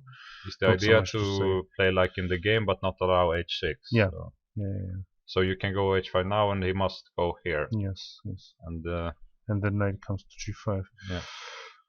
Well, of course, this French with e5 is still a very complicated opening, and that's why I like to play like this, because I like that. There are many ideas for both white and black. So, actually, I can reveal a small secret that when I'm black, if I'm playing French as black, I'm also happy to see e5. So. Yeah. But now you h6 is well, what you have to do now, I guess. Yeah. I don't know if I really have to do it, but okay. But black wants to play f6 quickly, and he will play the same moves, whatever you do, basically. So. Basically, yes. And now he must play g6, we assumed. Yeah. Because okay, this position after should give you. Yeah, this I liked. Interesting, maybe f6 immediately. The same idea as you said, but with f6. So black tries to break the center as quickly as possible, and maybe put the knight on f7, not on g6. Something like this. Yeah, something like this. It's well, it's complicated. I mean, but now his king must be weaker, at least with this h file open, and so on. Well, that's why at least I wanted to play h6 immediately, because, for example, in this line, it's very important that black takes with the king on g7, not with the bishop. So yeah. So we have Ulf now. So yeah, we have Ulf here as well. But I think we continue, and when when we're finished, Ulf will sit here. So yeah, well, I won. We're going for, so knight c3, f6, and of course this fails to this move, we assumed. Yeah, it's similar to the game, but. Well, knight bishop f4, I don't think it makes much difference. He can also play just knight f7, because on e5 I don't want to allow this exchange on e5 and take with the pawn. So no. Yeah, but I think I'm not sure about bishop f4. I played it quickly, and then I regretted that I played it so quickly. I should have started thinking here, and then maybe I would play something else. You can also start with this move, maybe. Yes, I thought that he has basically this plan of to put the knight on d6 and maybe play queen e7 and then try to develop his position. But maybe I have some something against that in the king's side or the queen's side. This pawn this move g5 was probably quite good. Yes, I think so. On the other hand, knight is standing quite well on d6, and I didn't want to allow him to get his knight on d6. So knight f7. Actually, here I spent so much time because I just didn't realize that I have a trick after queen d2, g5, bishop e3. I thought first he can just take on h6, but in fact, okay, he can take, of course, but at least nothing is wrong for me. I take with the knight on g5, and after knight takes d4, I have knight takes e6. Suddenly, so many pieces are hanging, but I am at least with equal material and good position. So. Yeah, and this pawn would be weak. Yeah. So, but maybe I needed 20 minutes to see this knight takes e6. So I thought this was just. So I was feeling nearly desperate because I thought this variation was bad, queen d2. So I realized that bishop e4 was probably wrong, and then I couldn't see any alternative. And then finally I see this idea and realize that okay, with queen d2, I'm probably so. At least okay. I think he played king h8 was a good move, but.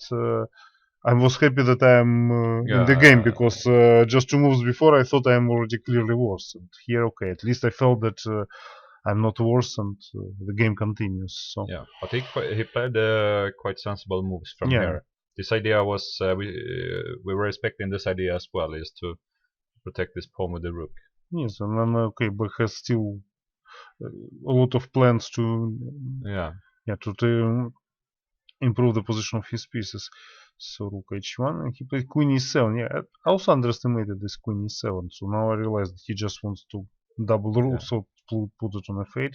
The difference before in we had the position like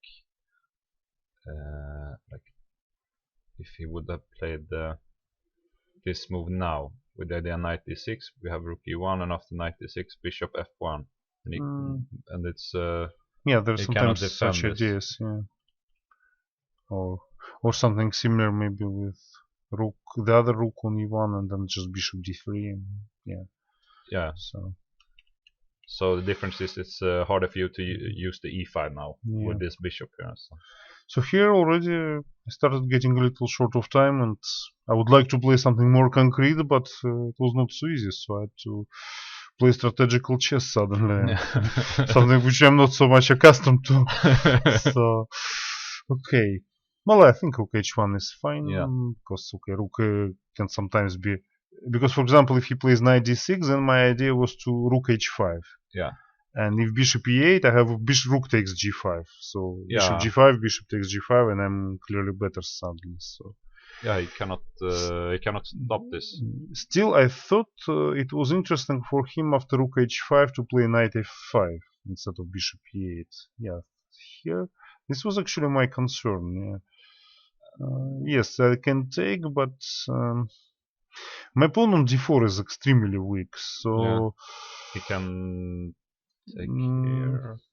No, I think not like this, because then I have some tactics maybe with knight e5. Well, I don't know how knight e5 now. No, but then he plays bishop e8, so no, even no such tactics. No, then it's. But it's very messy here. But probably not very nice for white. But rook, the game he didn't play knight d6. He didn't play knight but d6. If you can play g4 again, or I can play g4 maybe.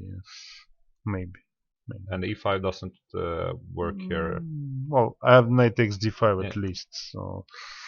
Or maybe you start with this one protecting g4. Because with the queen on e7 in this idea is much harder for black to realize.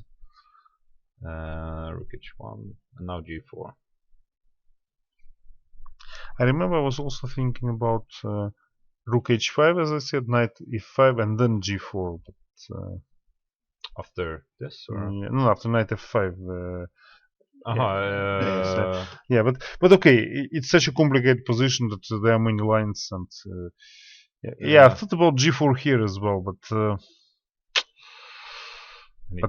maybe he has bishop e8 now in the intermediate moves, so I have. But okay, I can go with my rook back to h3, and then on e3 I take with the queen. Well, I don't know, all these positions are extremely complicated. I just tried to play something sensible and have my chances in the impossible complications. So, but this is also an idea. Bishop e5 and exchange and play knight e5 or something. So when he played queen e7, as I said, I would like, yes, rook h. I wanted to play something more concrete, but the problem is that if I play bishop d3, he plays g4 and he takes the pawn on d4. And I think I tried to calculate some lines and I thought black was perfectly okay there. Yeah. So and then, okay, g4 was just a sensible continuation. Yeah, just to do something because, okay, my time was already kind of Yeah. running. So. But you got the rook here eventually, so. Yeah. He played. Did he play knight d6 first here? No. Played this. Rook f8. Maybe it wasn't most precise. Maybe knight d6 was slightly. Yeah. We were also, I mean, just wondering a bit about this. And then plan bishop c8. Yes, I saw this plan. Then I was going to put one rook of mine onto e1 and then maybe bishop d1, just trying to prepare myself against this e5. So. Like this. Yeah, something like this. That's and okay. Of course. No. It's a difficult position.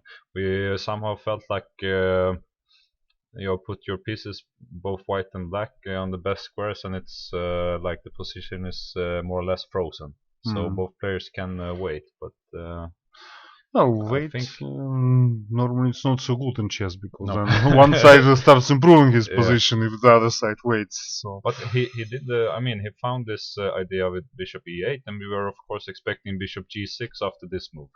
But after bishop g6, I have quite a strong move knight e5, just like in the game, and I thought I'm better in this position. Yes, and then I just wanted to take on c6. And I thought this position is better for me because of my h6 pawn, and he has these weaknesses on e6, c6. Yeah. I thought I liked this position. Maybe I'm over optimistic. I don't know.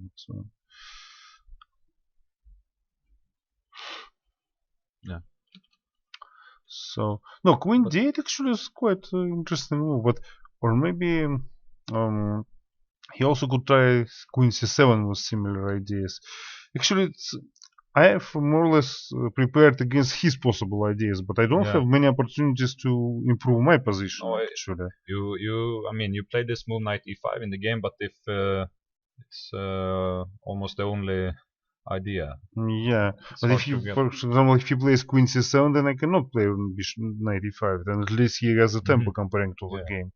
Then I would just probably try something like b3 maybe, and then. Okay, one plan could.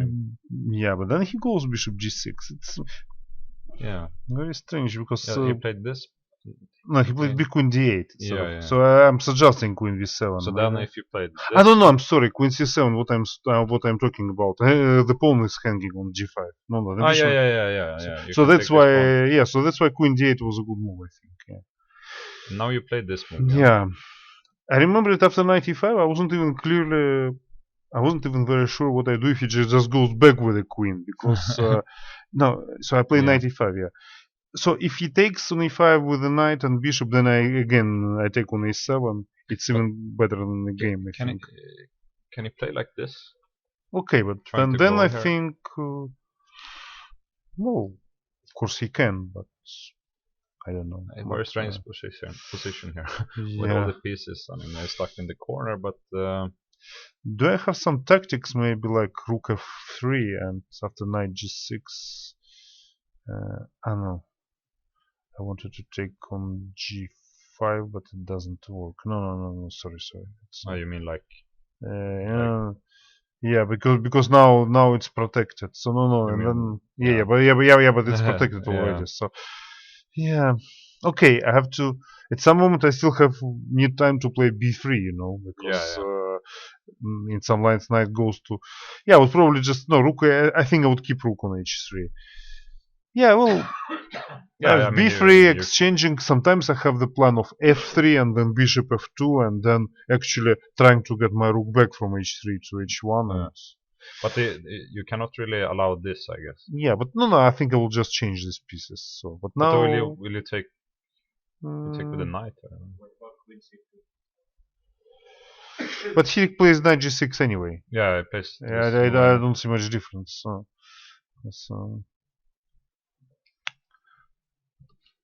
I mean, if but I think even if I exchange on g6 several times and play f3, okay, take like this. Unless he has, Yeah, just maybe something like f3. I want to play bishop f2 and Yeah. well, still this e6 is a weak pawn and okay. Like this. My pawn on h6 sometimes can also be weak, but sometimes it can be very strong. I mean, depending on the concrete positions. So and sometimes sometimes I mean, can if the H file opens and so yeah, on. sometimes I can even sacrifice it. Yeah. Yeah, that's true. Or and definitely if I exchange the h6 pawns for e6, I'm winning. So yeah, well, no, that's why. No, but I think queen c7 actually I liked the move because black wants to play something like maybe taking on e5 with a bishop and then knight f7. And I'm not sure about. I'm not sure now about my rook f3. No, that was too like. It's a typical move when you are already approaching time trouble and you want to play something more concrete, rook f3. But I think it's the wrong move. I think I should just stick to my plan because my plan was at this moment like to play f3 and exchange something b3 or f3 and but you can take here now. Is it possible? It's this basically the same. But now I also have bishop takes g5 if he takes with the knight. And but then you can also bishop. take if you want. Yeah, but maybe I don't even want. Maybe yeah f3 I think was yeah I should have played f3, but being running a bit short of time. Yeah, I wanted but to. You wanted to sacrifice here. Well, yeah, I wanted to. I wanted something where I can calculate precise variations because with f3 and then. I mean, if you just. Um, or go. Queen e7 I thought was a very good move. Yeah, yeah. Actually, after I saw Queen e7, I regretted playing rook f3. And now I probably take on c6 and go back. I don't know where. Yeah, with bishop I think, and maybe. But now it's knight c4. Yeah, b3 maybe this. But yeah, it's but it looks like I lost some part of my advantage. Maybe. You are a little bit slower now, but you want to play like this again. Yeah, I don't know. Maybe now he also has e5. That can be also a problem. Okay, I can play rook. Maybe rook f6 I have. Well, some sacrifice here as well. Yeah, rook f6, and he takes with a rook and some mess taking on if. No, but always this d4. I'm sorry. Yeah. So maybe not b3, but. No, b3 is maybe okay, but. But yeah. I guess you cannot allow e4, so. Yeah, maybe just rook goes, as you said, rook goes back to h3, but then it's like admitting I did something wrong. But and if it goes here, you go. No, I can also think about taking and playing f3 maybe. No, by the way, here, yes, take. I think d5 works here. I looked at this position. I think. No, then. Yeah, because it's very important that after e takes d5. I have bishop d4 and you cannot take with the bishop because I take on e7. So and then I play rook f3. Well, some ideas like this, but still needs a lot of analysis. But you can. Yeah, you cannot take here because of d4 again. But okay, at least this one yes, again, d4. Yeah. Yeah, but it's funny that rook f3 looks so logical that I have to put my last piece into active position, and if I play f3. My rook is on a passive position, but maybe f3 was the correct move, and then just slowly bishop f2 and maybe b3, rook h1. But in this position, when you played the when you play okay, then you didn't. It wasn't possible to play. Well, I wanted to play rook h3. Just in some lines, I wanted to have the knight protected and the third rank protected. So that was another problem. It was not impossible to. It was not possible to calculate all the lines. So it's and he must. He cannot keep the knight here, I guess, for long because of you can play like this and the queen d3. Why not? Yes. So he will. Why not? He cannot stay here for long, maybe. So. Yeah.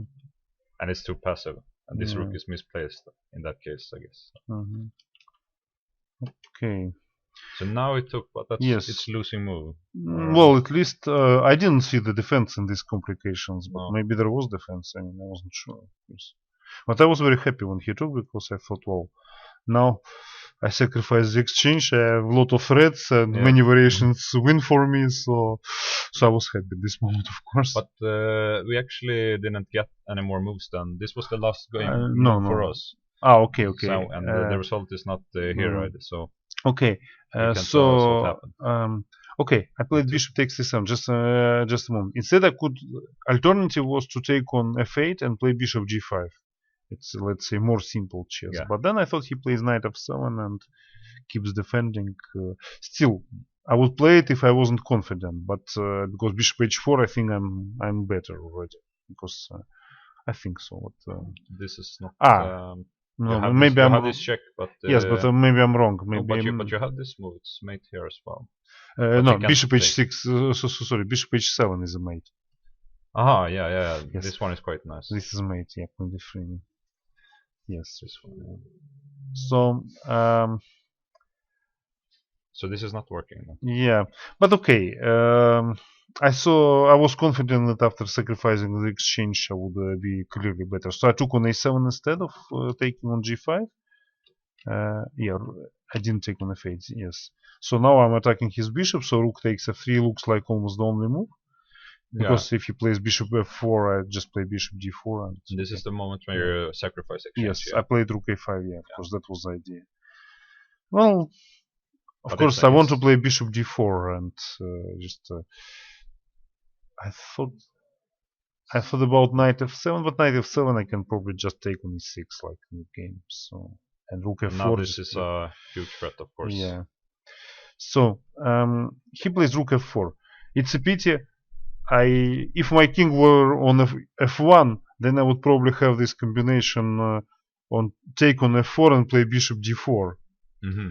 But of course now I don't have it because he takes with the check on g4 and otherwise you would have rook g5. g5. Yeah. But okay, maybe black still has rook g6, so maybe this combination would not work anyway. But okay, this wasn't my plan. Was exactly to take this pawn on e6, and I saw that after rook g4, king f1, I'm threatening king queen e2. And also threaten knight d5 sometimes. His king on h8 is now extremely weak. Yeah, and, now this is a threat. Yes, and my opponent missed this threat. He played bishop c6. So, yeah, so queen f4. But now there is no defense, I guess, in this position. Well, I didn't see what he could do. Because it's... yes, some ideas with b6, that's correct. Then I play queen e2. So threatening mate, and after knight e4 I play bishop takes b6. So the bishop is still alive actually. So he didn't manage to win. Yeah. And what material now is? Oh, it's 2 pawns for the exchange. So yeah. Yeah, I didn't see what he can do. So rook. Yeah. So rook takes g4, king f1, and then my next move is also queen e2. Maybe some knight. He didn't play this move, no. No. If bishop h5, maybe knight takes d5 and then rook b7. Well, just trying to do something against queen e2. But actually, even here I have queen e2 because rook g1 I take with the king, and then I play bishop d4 check. So yeah, of course. No, I believe it's nearly winning for me. So. But you can also play queen e3, yeah. Maybe, yeah. No, of course. No, the position looks winning, yeah. So instead of he played bishop c6, I took on f4. So now he should take back that he played d4 check, but g takes f4 was slightly more resistant. Yeah, this is losing immediately. Okay, we can see the game. Yeah. Okay. G takes f4, bishop d4, rook g7. Now at least I have to do something more precise. But okay, I take on g7 with a pawn, and rook h6 is more than enough. Because knight e4, knight takes e4, pawn takes bishop c4 mate. Well, not mate, but winning the queen. So no, okay. So it doesn't matter anymore. It's just. He resigned over. He played d4 check. I played king g1. Here. Yes, I played king g1. He took bishop d4. Rook g7. pawn takes, king g8, rook takes d6, and now Ralph resigned because queen d6, bishop c4. Yeah. Oh, yeah. So okay, you got to play your tactical game after a while. Yeah, but okay. Took some moves, but no, but okay, I have to analyze a little bit this game because I realize that ultimately I have a lot of interesting games in this. yeah, we thought this game was very interesting today, actually. In this, what is called advanced French. So probably it's time for me to write something about advanced French based on my games. So. But this pawn proved to be strong. In the end. Of course. Yeah. Okay, so nice game, and I think we will have Ulf back in the studio. So thank you and congratulations. Okay. Thanks.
We're back, and we had some problems with the transmission, but now I'm here with a new guest, Swedish international master Ari Ziegler, and he will show us our game. And except from being a strong chess player, he's also very known in Sweden for having the Swedish chess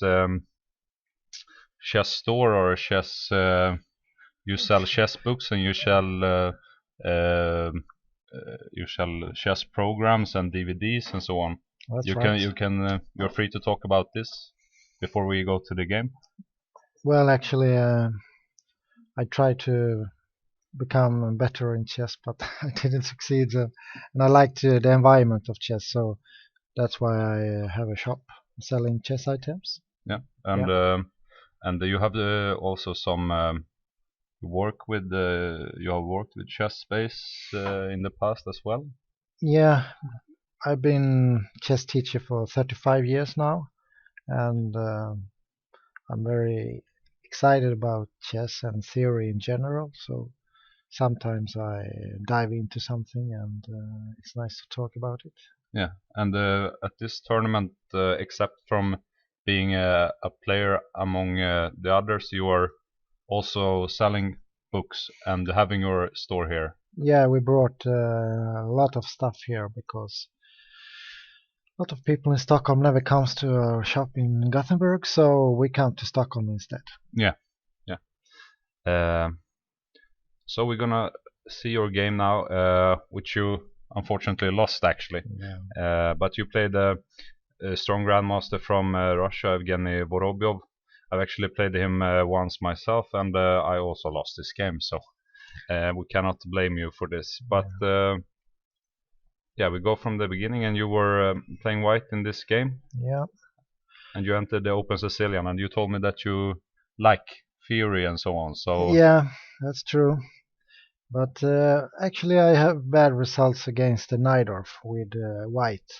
So I decided to try the new modern H3 yeah, just to see what's going to happen. yeah. And he played E6. Otherwise, is E5 the most challenging move? Maybe normally? Today, because white goes back, and then Yeah. maybe H5. Yeah, H5. It's and Bishop G5. It's rather interesting. Yeah, And because H5 is aiming to stop this G4, yeah, which is of course the idea with H3 in general. it's very interesting because if you look at the move H5, Okay, after E5, yeah, Bishop G5. and another move is also G3, I guess. Yeah, I know. I have played it in some blitz game, but today I was determined to play Bishop G5. Yeah. And if you only look at the position, white should be winning because black has so many weaknesses everywhere. But yeah, the problem is the development. So modern chess, you accept a lot of weaknesses in order to get quick piece play. So yeah, everything can happen. But in this game, when he played E6, you played with this G4 move instead. Right. It makes more sense than the Bishop G5 in this position, I guess. Actually, I think E6 is a very intelligent move. Topalov played it against Karyakin in the last round in the candidates, but Topalov lost. But maybe he wasn't obliged to lose that game. So now you want to put your bishop on G2 and create like a big pawn mass here in the center, I guess. Right. And he played D5 immediately. Yeah. Because otherwise you will get a comfortable game, I guess, if he plays normal with bishop E7 and. Yeah, the problem is that in a position like this, black can also play b5 instead of castle, and I think black should keep the bishop on f8 actually and play b5 here. And it could be some kind of Najdorf variation where. And you play queen e2 or something? Or maybe you can castle as well, I'm not sure. Yeah, the problem is that white will maybe play g5 and then already h4. Here. But Topalov played very intelligent. He played knight f d7 before g5. even in this before position. b5. Yeah, because Here already. and they had some kind of careless attack where white had played h3 h4 instead of h4 in one move. Uh-huh. Yeah. And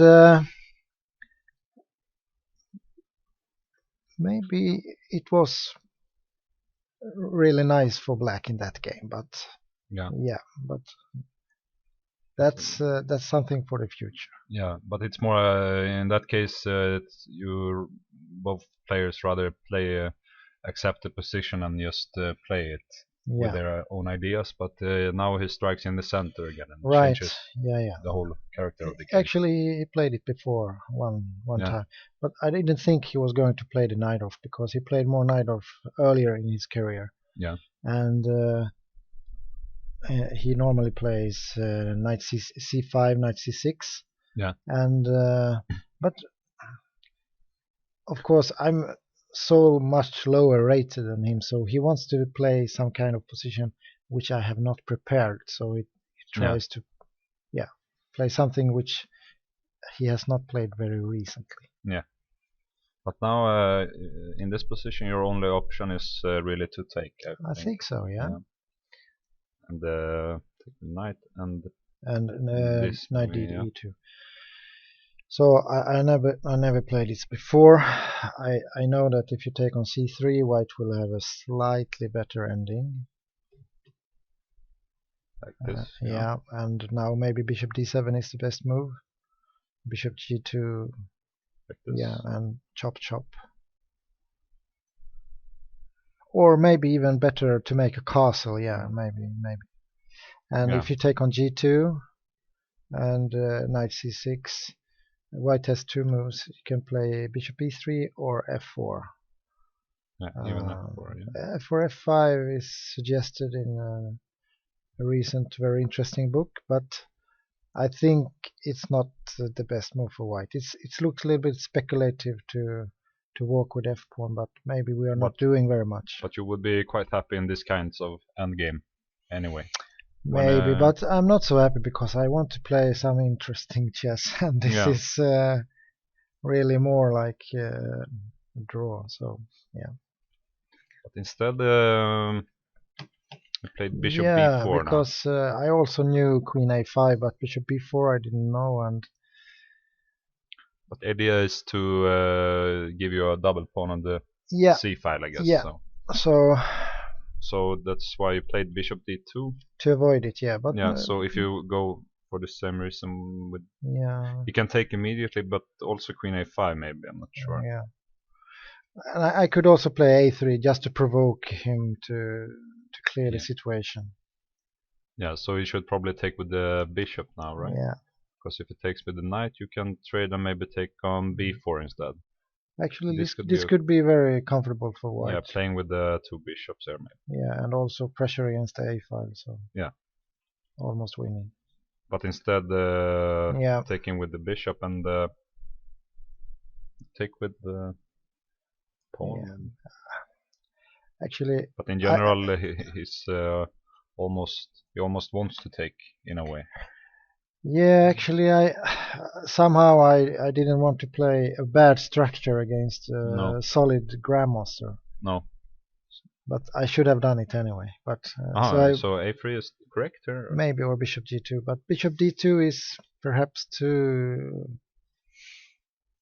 I mean, you want to play bishop g2 and clarify in the center and just castle, and everything is fine. Sure. So he must take. And now I could of course take with the bishop. Yeah, it looks more natural. Nothing somehow. Really will happen. He will take on c3 maybe.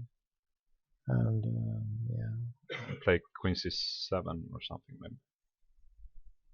Just I mean, targeting some black squares here, or just avoiding this endgame. The endgame must always be slightly better for white, I guess. Yeah. Or maybe even queen b6 try to win some time. Yeah. But of course, queen c7 also. But yeah, but I wanted to play with more pieces. Yeah, and this bishop must make a confession at some point. True. If he drops back, he has at least spent a move on this bishop b4, I guess. So. Yeah. Bishop d7. So now he's in anticipation of bishop e2. He wants to challenge this bishop. Yeah, and yeah, I can maybe play very enterprising with bishop d3 and Bishop c6, I guess. yeah, and rook g1, something like that. Yeah. Queen e2, long castle, but And then trying to push these pawns, maybe. yeah, but it's speculating. Yeah. So So bishop g2. yeah, yeah. Actually, I had completely misjudged this position. I thought white had a Is the problem that your king is weak now? Or? yeah, academically, but I couldn't see any way for him to exploit my king. Because h5 Yeah, it's an idea. is dangerous, because then I can play knight e4. Yeah. And if he, let's say, can drop back, but you have bishop c3 maybe. Right. And if he takes, you take with the queen, I guess. Yeah. So now he must accept this endgame where you can never be worse, at least. Right. So rather knight c6. Yeah, but here, he's waiting with the castle, so he's keeping this option open. Yeah. He played very, very solid at this moment. I can play knight e4 right away, but I was afraid of bishop takes d2, queen takes d2, and it's very drawish. Yeah, he can now he can take and maybe castle long. Yeah. And he's it's better than the endgames before somehow. Yeah, he can't be worse here. No. So I wanted to put my pieces in the center. Yeah, and if you trade for a knight, your bishop will probably be better than this knight at least. I thought so, but maybe I'm wrong. Yeah, I mean something like this, and I'm generally very happy here. Yeah, and this pawn maybe, I mean something like queen g5, but okay, maybe f4 is good now, but these end games now are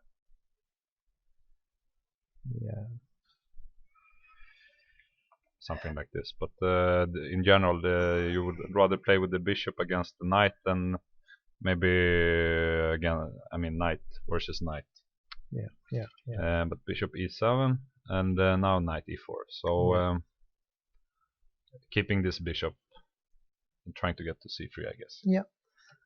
Queen d5 looks annoying. Yeah, I saw it, but I thought it's not really that dangerous. So I'll just play f3. Yeah. And bishop c3. So, rook d8. Yeah. So you could have castled long as well. Yeah. But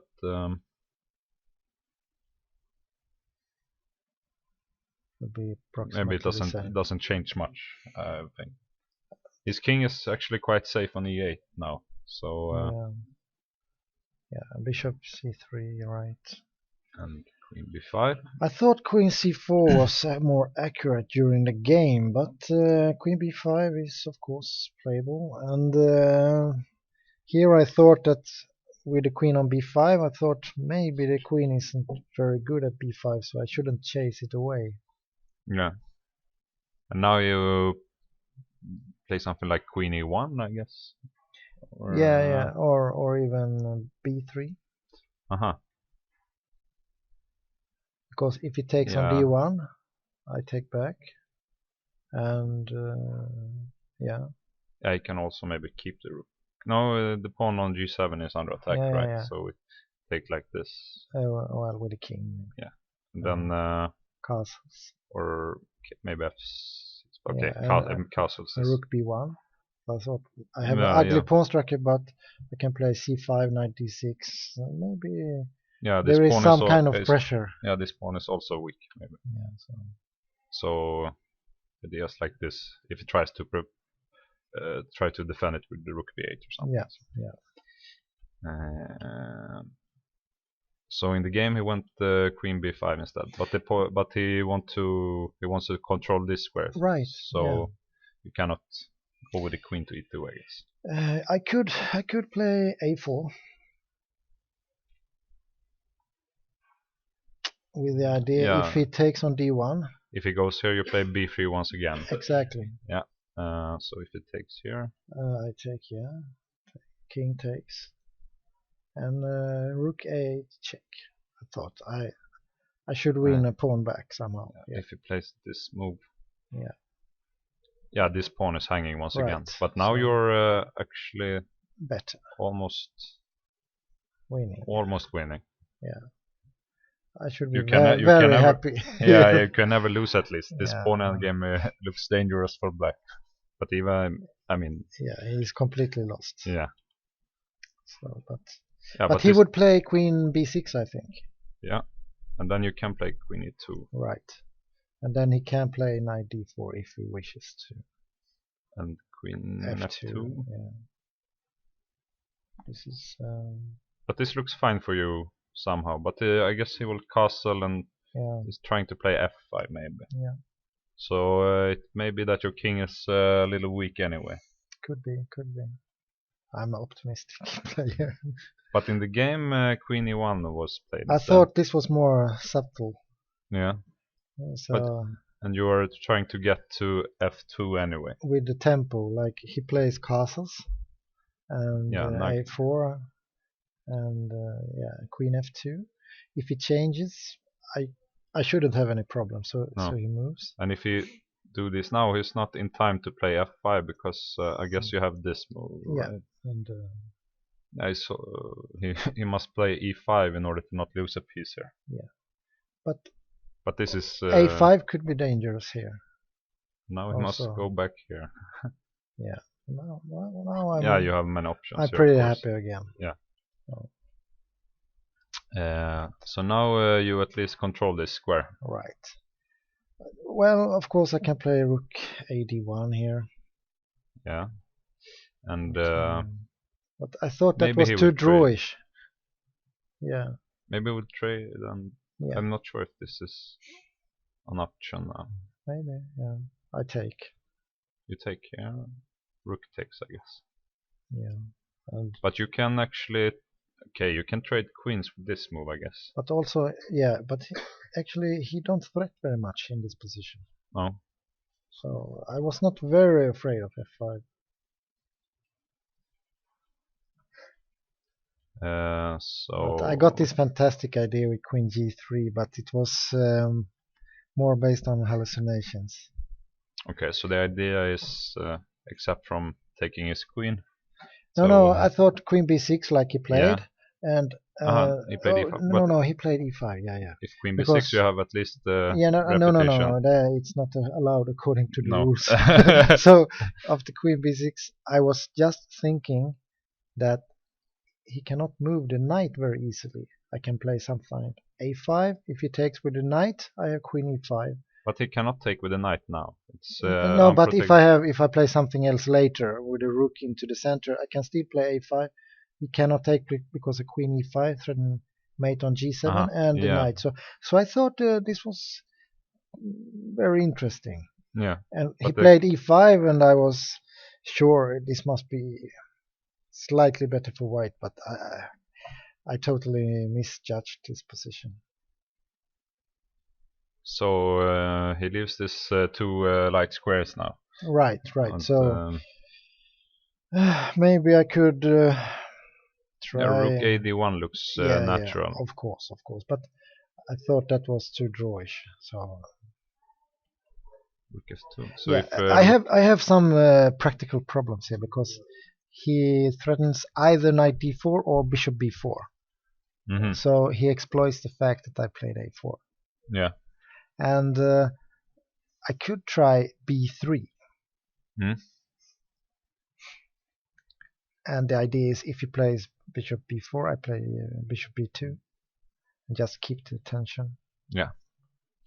But, and this is not possible because of this. Maybe. I'm not sure about it, but but I suddenly realized that my main problem is the e3 square. So sometimes you can play knight. For instance, in a position like this, let's say he plays. yeah, I was thinking about something like this, or Yeah, but in general, if he plays knight d4 and takes on c2, yeah, and even if I pin the queen, he has knight e3 check.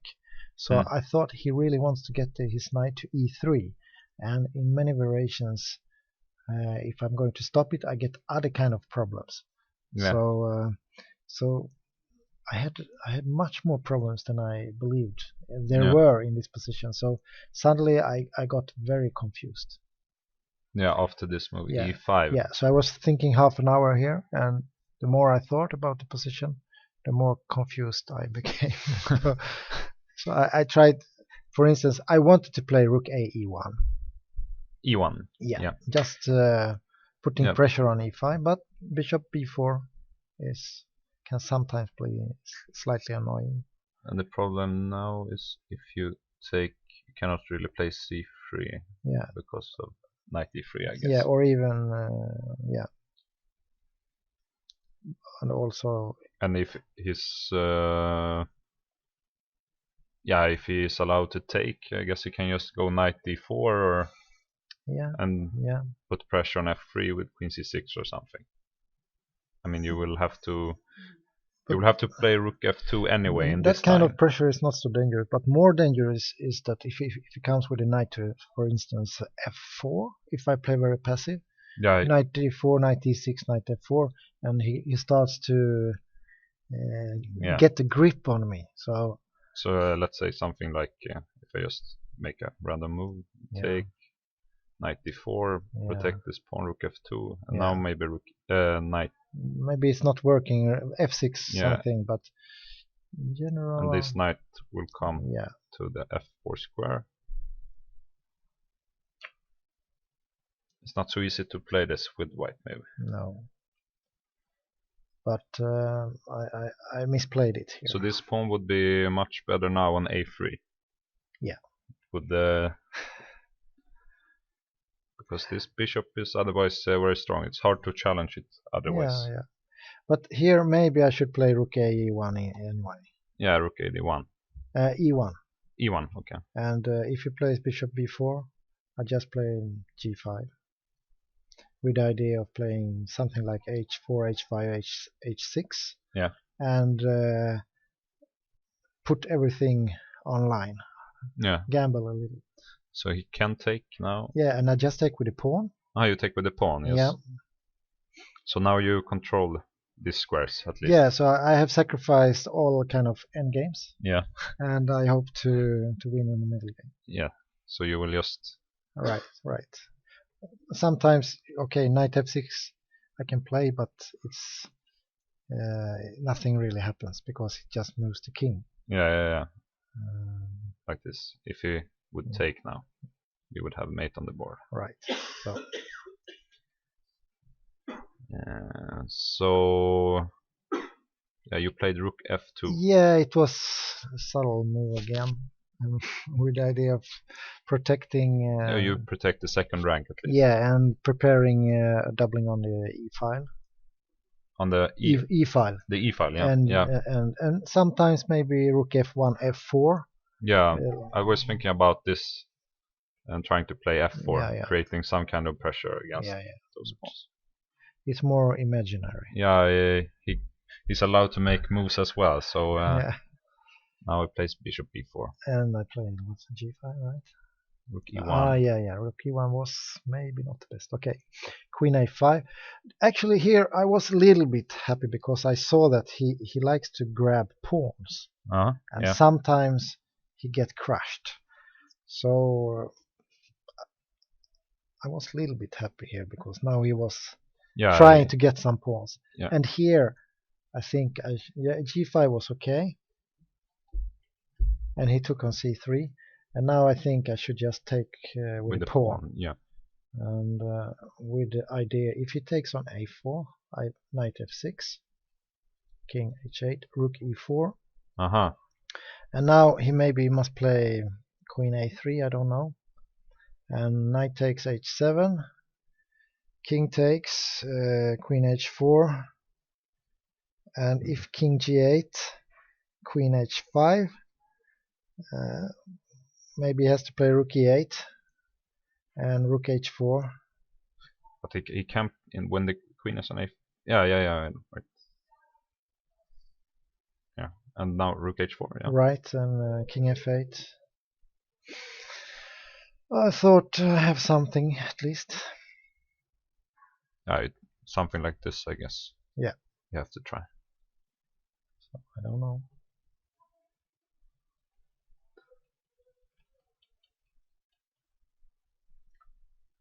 But I thought I don't need to sacrifice in this position. So I missed a move here because I took with a knight. Yeah. But I should have played something like this, or after b takes c3, queen takes a4, just play h4, h4, h5, h6, because then I have at least some kind of he has some kind of headache here. Yeah. In the game, it was too easy for him. If the king were actually in this here, was just thinking about this, and sorry, the queen is on a3, and if you if you play this move and he takes, right? If your king were on h2, you would already be winning. Yeah. In this line. That would be nice. He was very lucky today. So if so if you take and queen takes a4, I just wanted to try this move, but it clever, looks very slow. But he can do the same thing. So and then it's already ready. It's ready so irritating with their kind of luck. Yeah. So yeah, you took with a knight. So you keep your pawn at least. Yeah, I thought I still have a nice position, and my threat is rook e4 and rook h4, and then knight e4 back, and everything goes very quick and smooth. Yeah, and this rook can also protect this pawn. Yeah. Sorry. But I totally overlooked his next move. Okay, queen b4. Yeah. Yeah. He's a lucky guy. But you knew that he liked to grab pawns. Yeah, but I forgot about queen b4. Because now the problem is, if I play rook e4 and queen takes, I want to play knight e4, but I can't. Yeah. So I have some problems with the logistics here. Then you have to, and you cannot play this move now because the rook is hanging, I guess. Yeah, that's a tragedy. Yeah. So now I cannot play the other variation. So I regretted very much that I took with the knight. And can you try something? I can play rook b1 maybe, but I didn't find any interesting move at all here. I mean, f4? Yeah. Is it something? Yeah. Yeah. Yeah. Yeah. Yeah, but then he takes, right? Yeah, I was thinking about this actually. And now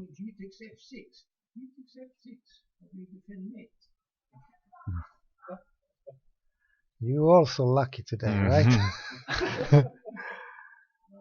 But is this let's see. So here, and this is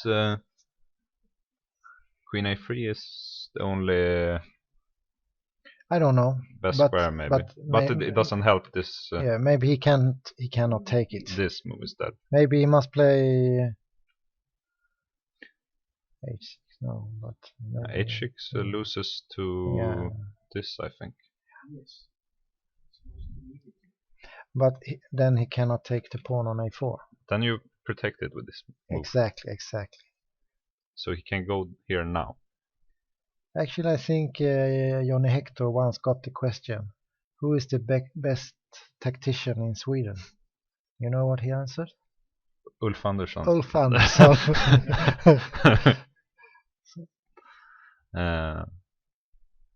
But after king h8? Yeah, I don't know. I mean, the idea is to take this pawn now. But now you are at least one move quicker. So, Actually, one very good thing with King h8 is that he can play f5 now. Yeah. And he will get the g file. So maybe I can play King h2. But it's too slow. Maybe f4. Yeah, but take with the rook. But it's quite airy now around the white king. Right, yeah. But I was just thinking that if it takes here, that I should try the same thing. But it looks wrong. Yeah. Queen b4 and yeah, you mentioned rook b1, but yeah, it's ugly. It's really ugly. I couldn't make. You couldn't make this move, no. Better go down like a man. Yeah, rook e3 was very clumsy, but I couldn't find anything else. Yeah, so he took the pawn now. Yeah, why not? And knight e4. Yeah, that was a shock.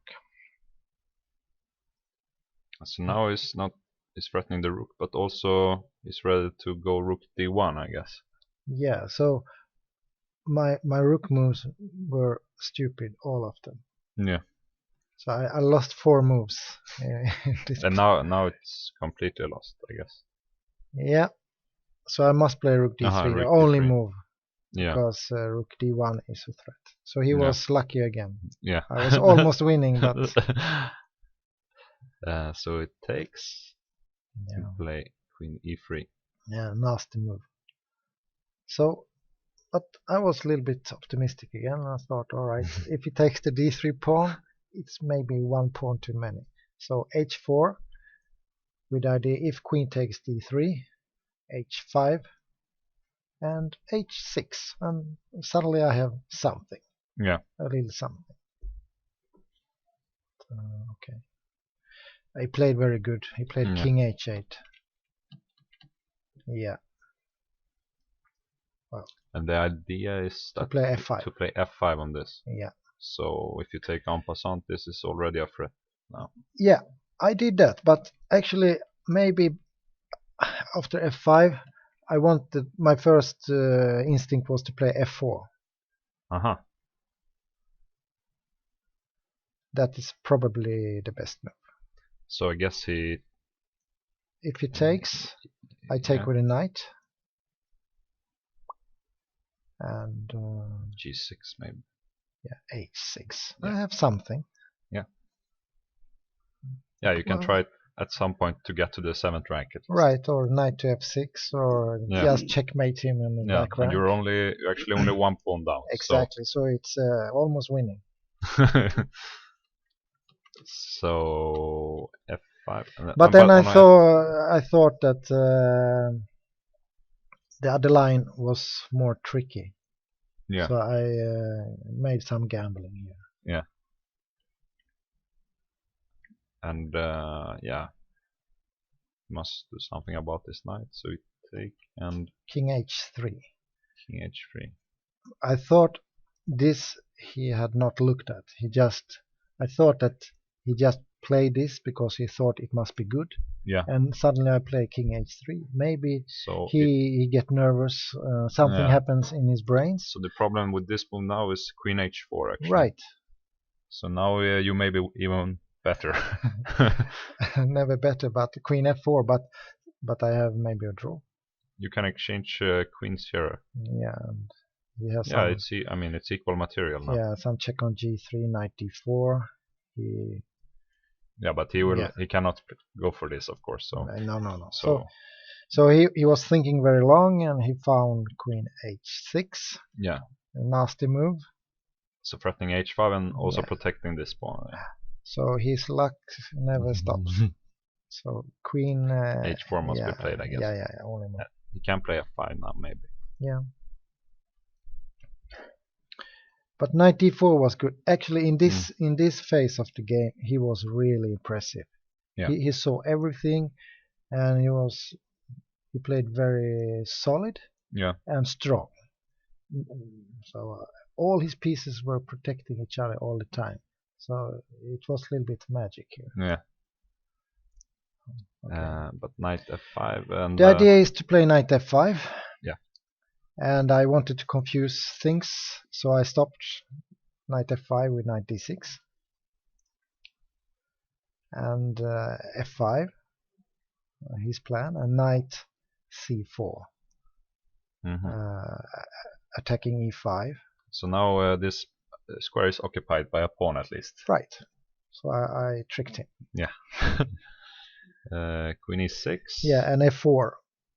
So now it's he must see something, because maybe if I have some time I can play rook g2, queen g5, h6, some tricks. Yeah, I mean he is always a little bit worried about his king's safety. Yeah.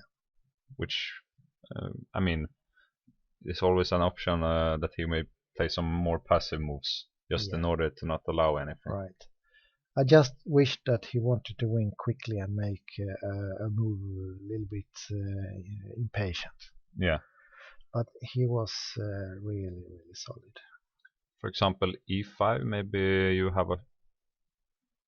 have this. I'm not sure about if you have anything here. I mean, something like this. Yeah. Maybe. But now he can take on e5, maybe. Take on e5. Knight. Oh no, sorry, I was hallucinating. I thought it was some kind of check. Somehow the king on h3 is safe. Yeah. So white is winning again. I mean, he played the knight c6, but if he would go e4, which otherwise looks also quite nice. Yeah. I of wanted course him not to take. No, but I wanted him to play something like this. Yeah. Because then there are maybe some risk, and also knight g6 check sometimes. Yeah, I mean, if it doesn't do anything now, this is already a threat. Yeah. I think. So e2 maybe, and yeah, the square is protected, but what about knight g6? Is it okay?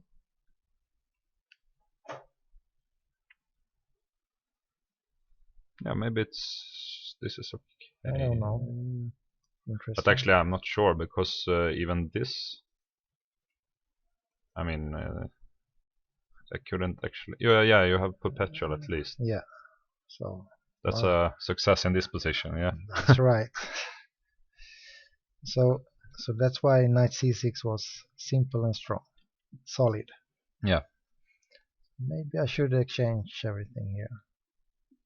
That was a mistake. Yeah. But on this, maybe you should take with the knight. I wasn't sure. I don't know. Why not? You can also play this move. Yeah. In order to keep the knights now. Right. I don't like that move. It's too good. So you can take with the knight, but this is yeah. I mean, if he, of course worse, but just trying something. Some chances. Maybe rook g8 now, but then you can take. Oh, sorry, it's mate here. But anyway, a rook endgame is a rook endgame, so maybe queen f4 instead. Yeah. You mean this one? Yeah. But I guess.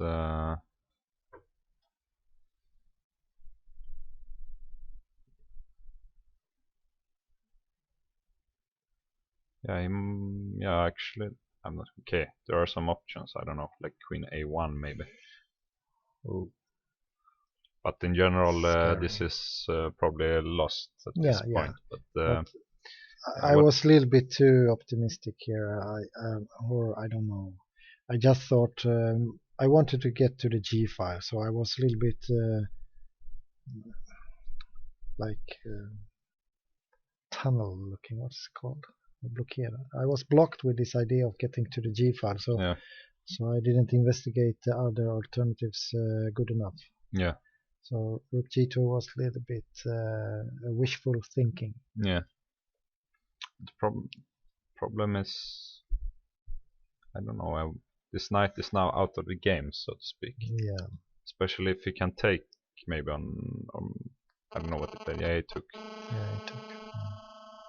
And you must recapture, I guess. I thought so. No, I don't have to, but I thought it was the best move. Yeah. I mean, this move is. Yeah, I can do that. But plays. Should you play Queen F6? And then I play Queen takes F4. Yeah, then you can take. But I thought maybe he wants to get the Queen to F6, so I just take it. Yeah.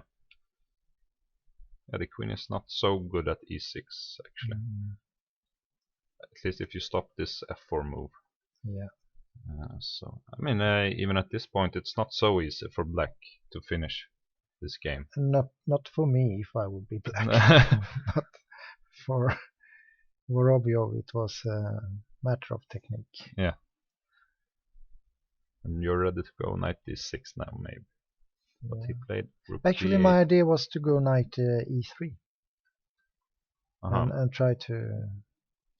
So Keep some pressure that's against this also pawn. why I regretted rook g2. Yeah. So Rook d8. that was good. Now I maybe have to play king h2.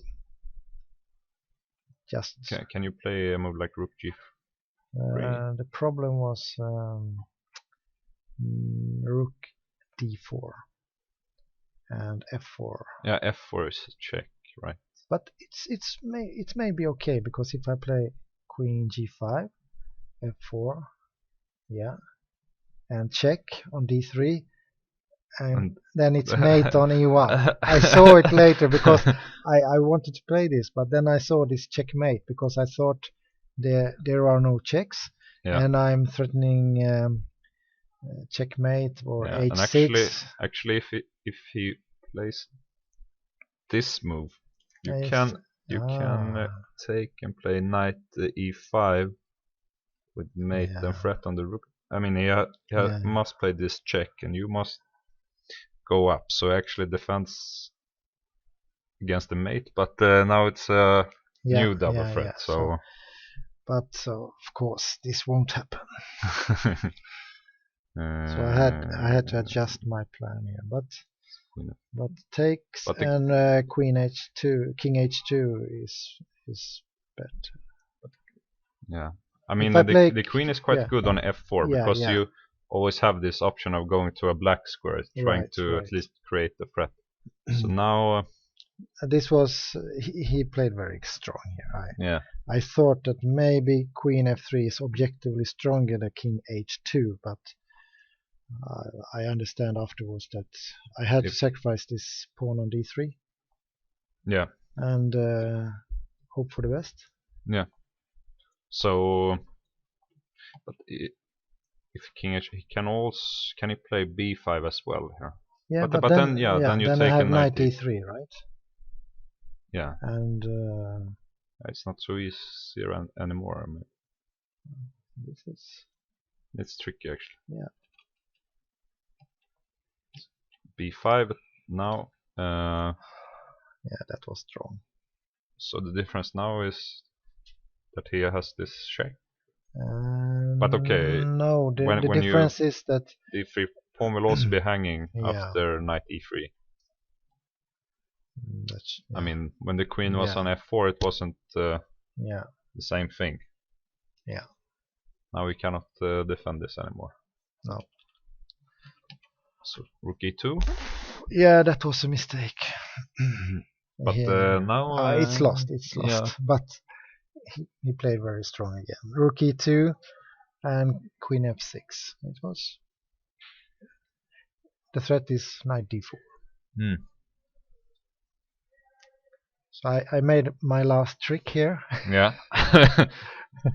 It's been some tricks along the way, but now the final trick. Yeah, knight e3. And for instance, if it plays rook takes d3, I can play rook c2. And maybe I have a perpetual, I'm not sure. If he plays knight d4, rook c8, rook g7. But rook c7. Yeah, maybe that is nasty, right? Yeah. So but he must play rook. But this is actually maybe a perpetual as well. because after this, no, he's actually winning here Yeah. because he has this move Queen G5. He's covering this check on C6. And Queen D6. Yeah, Queen D6. Then he can take here. Wow.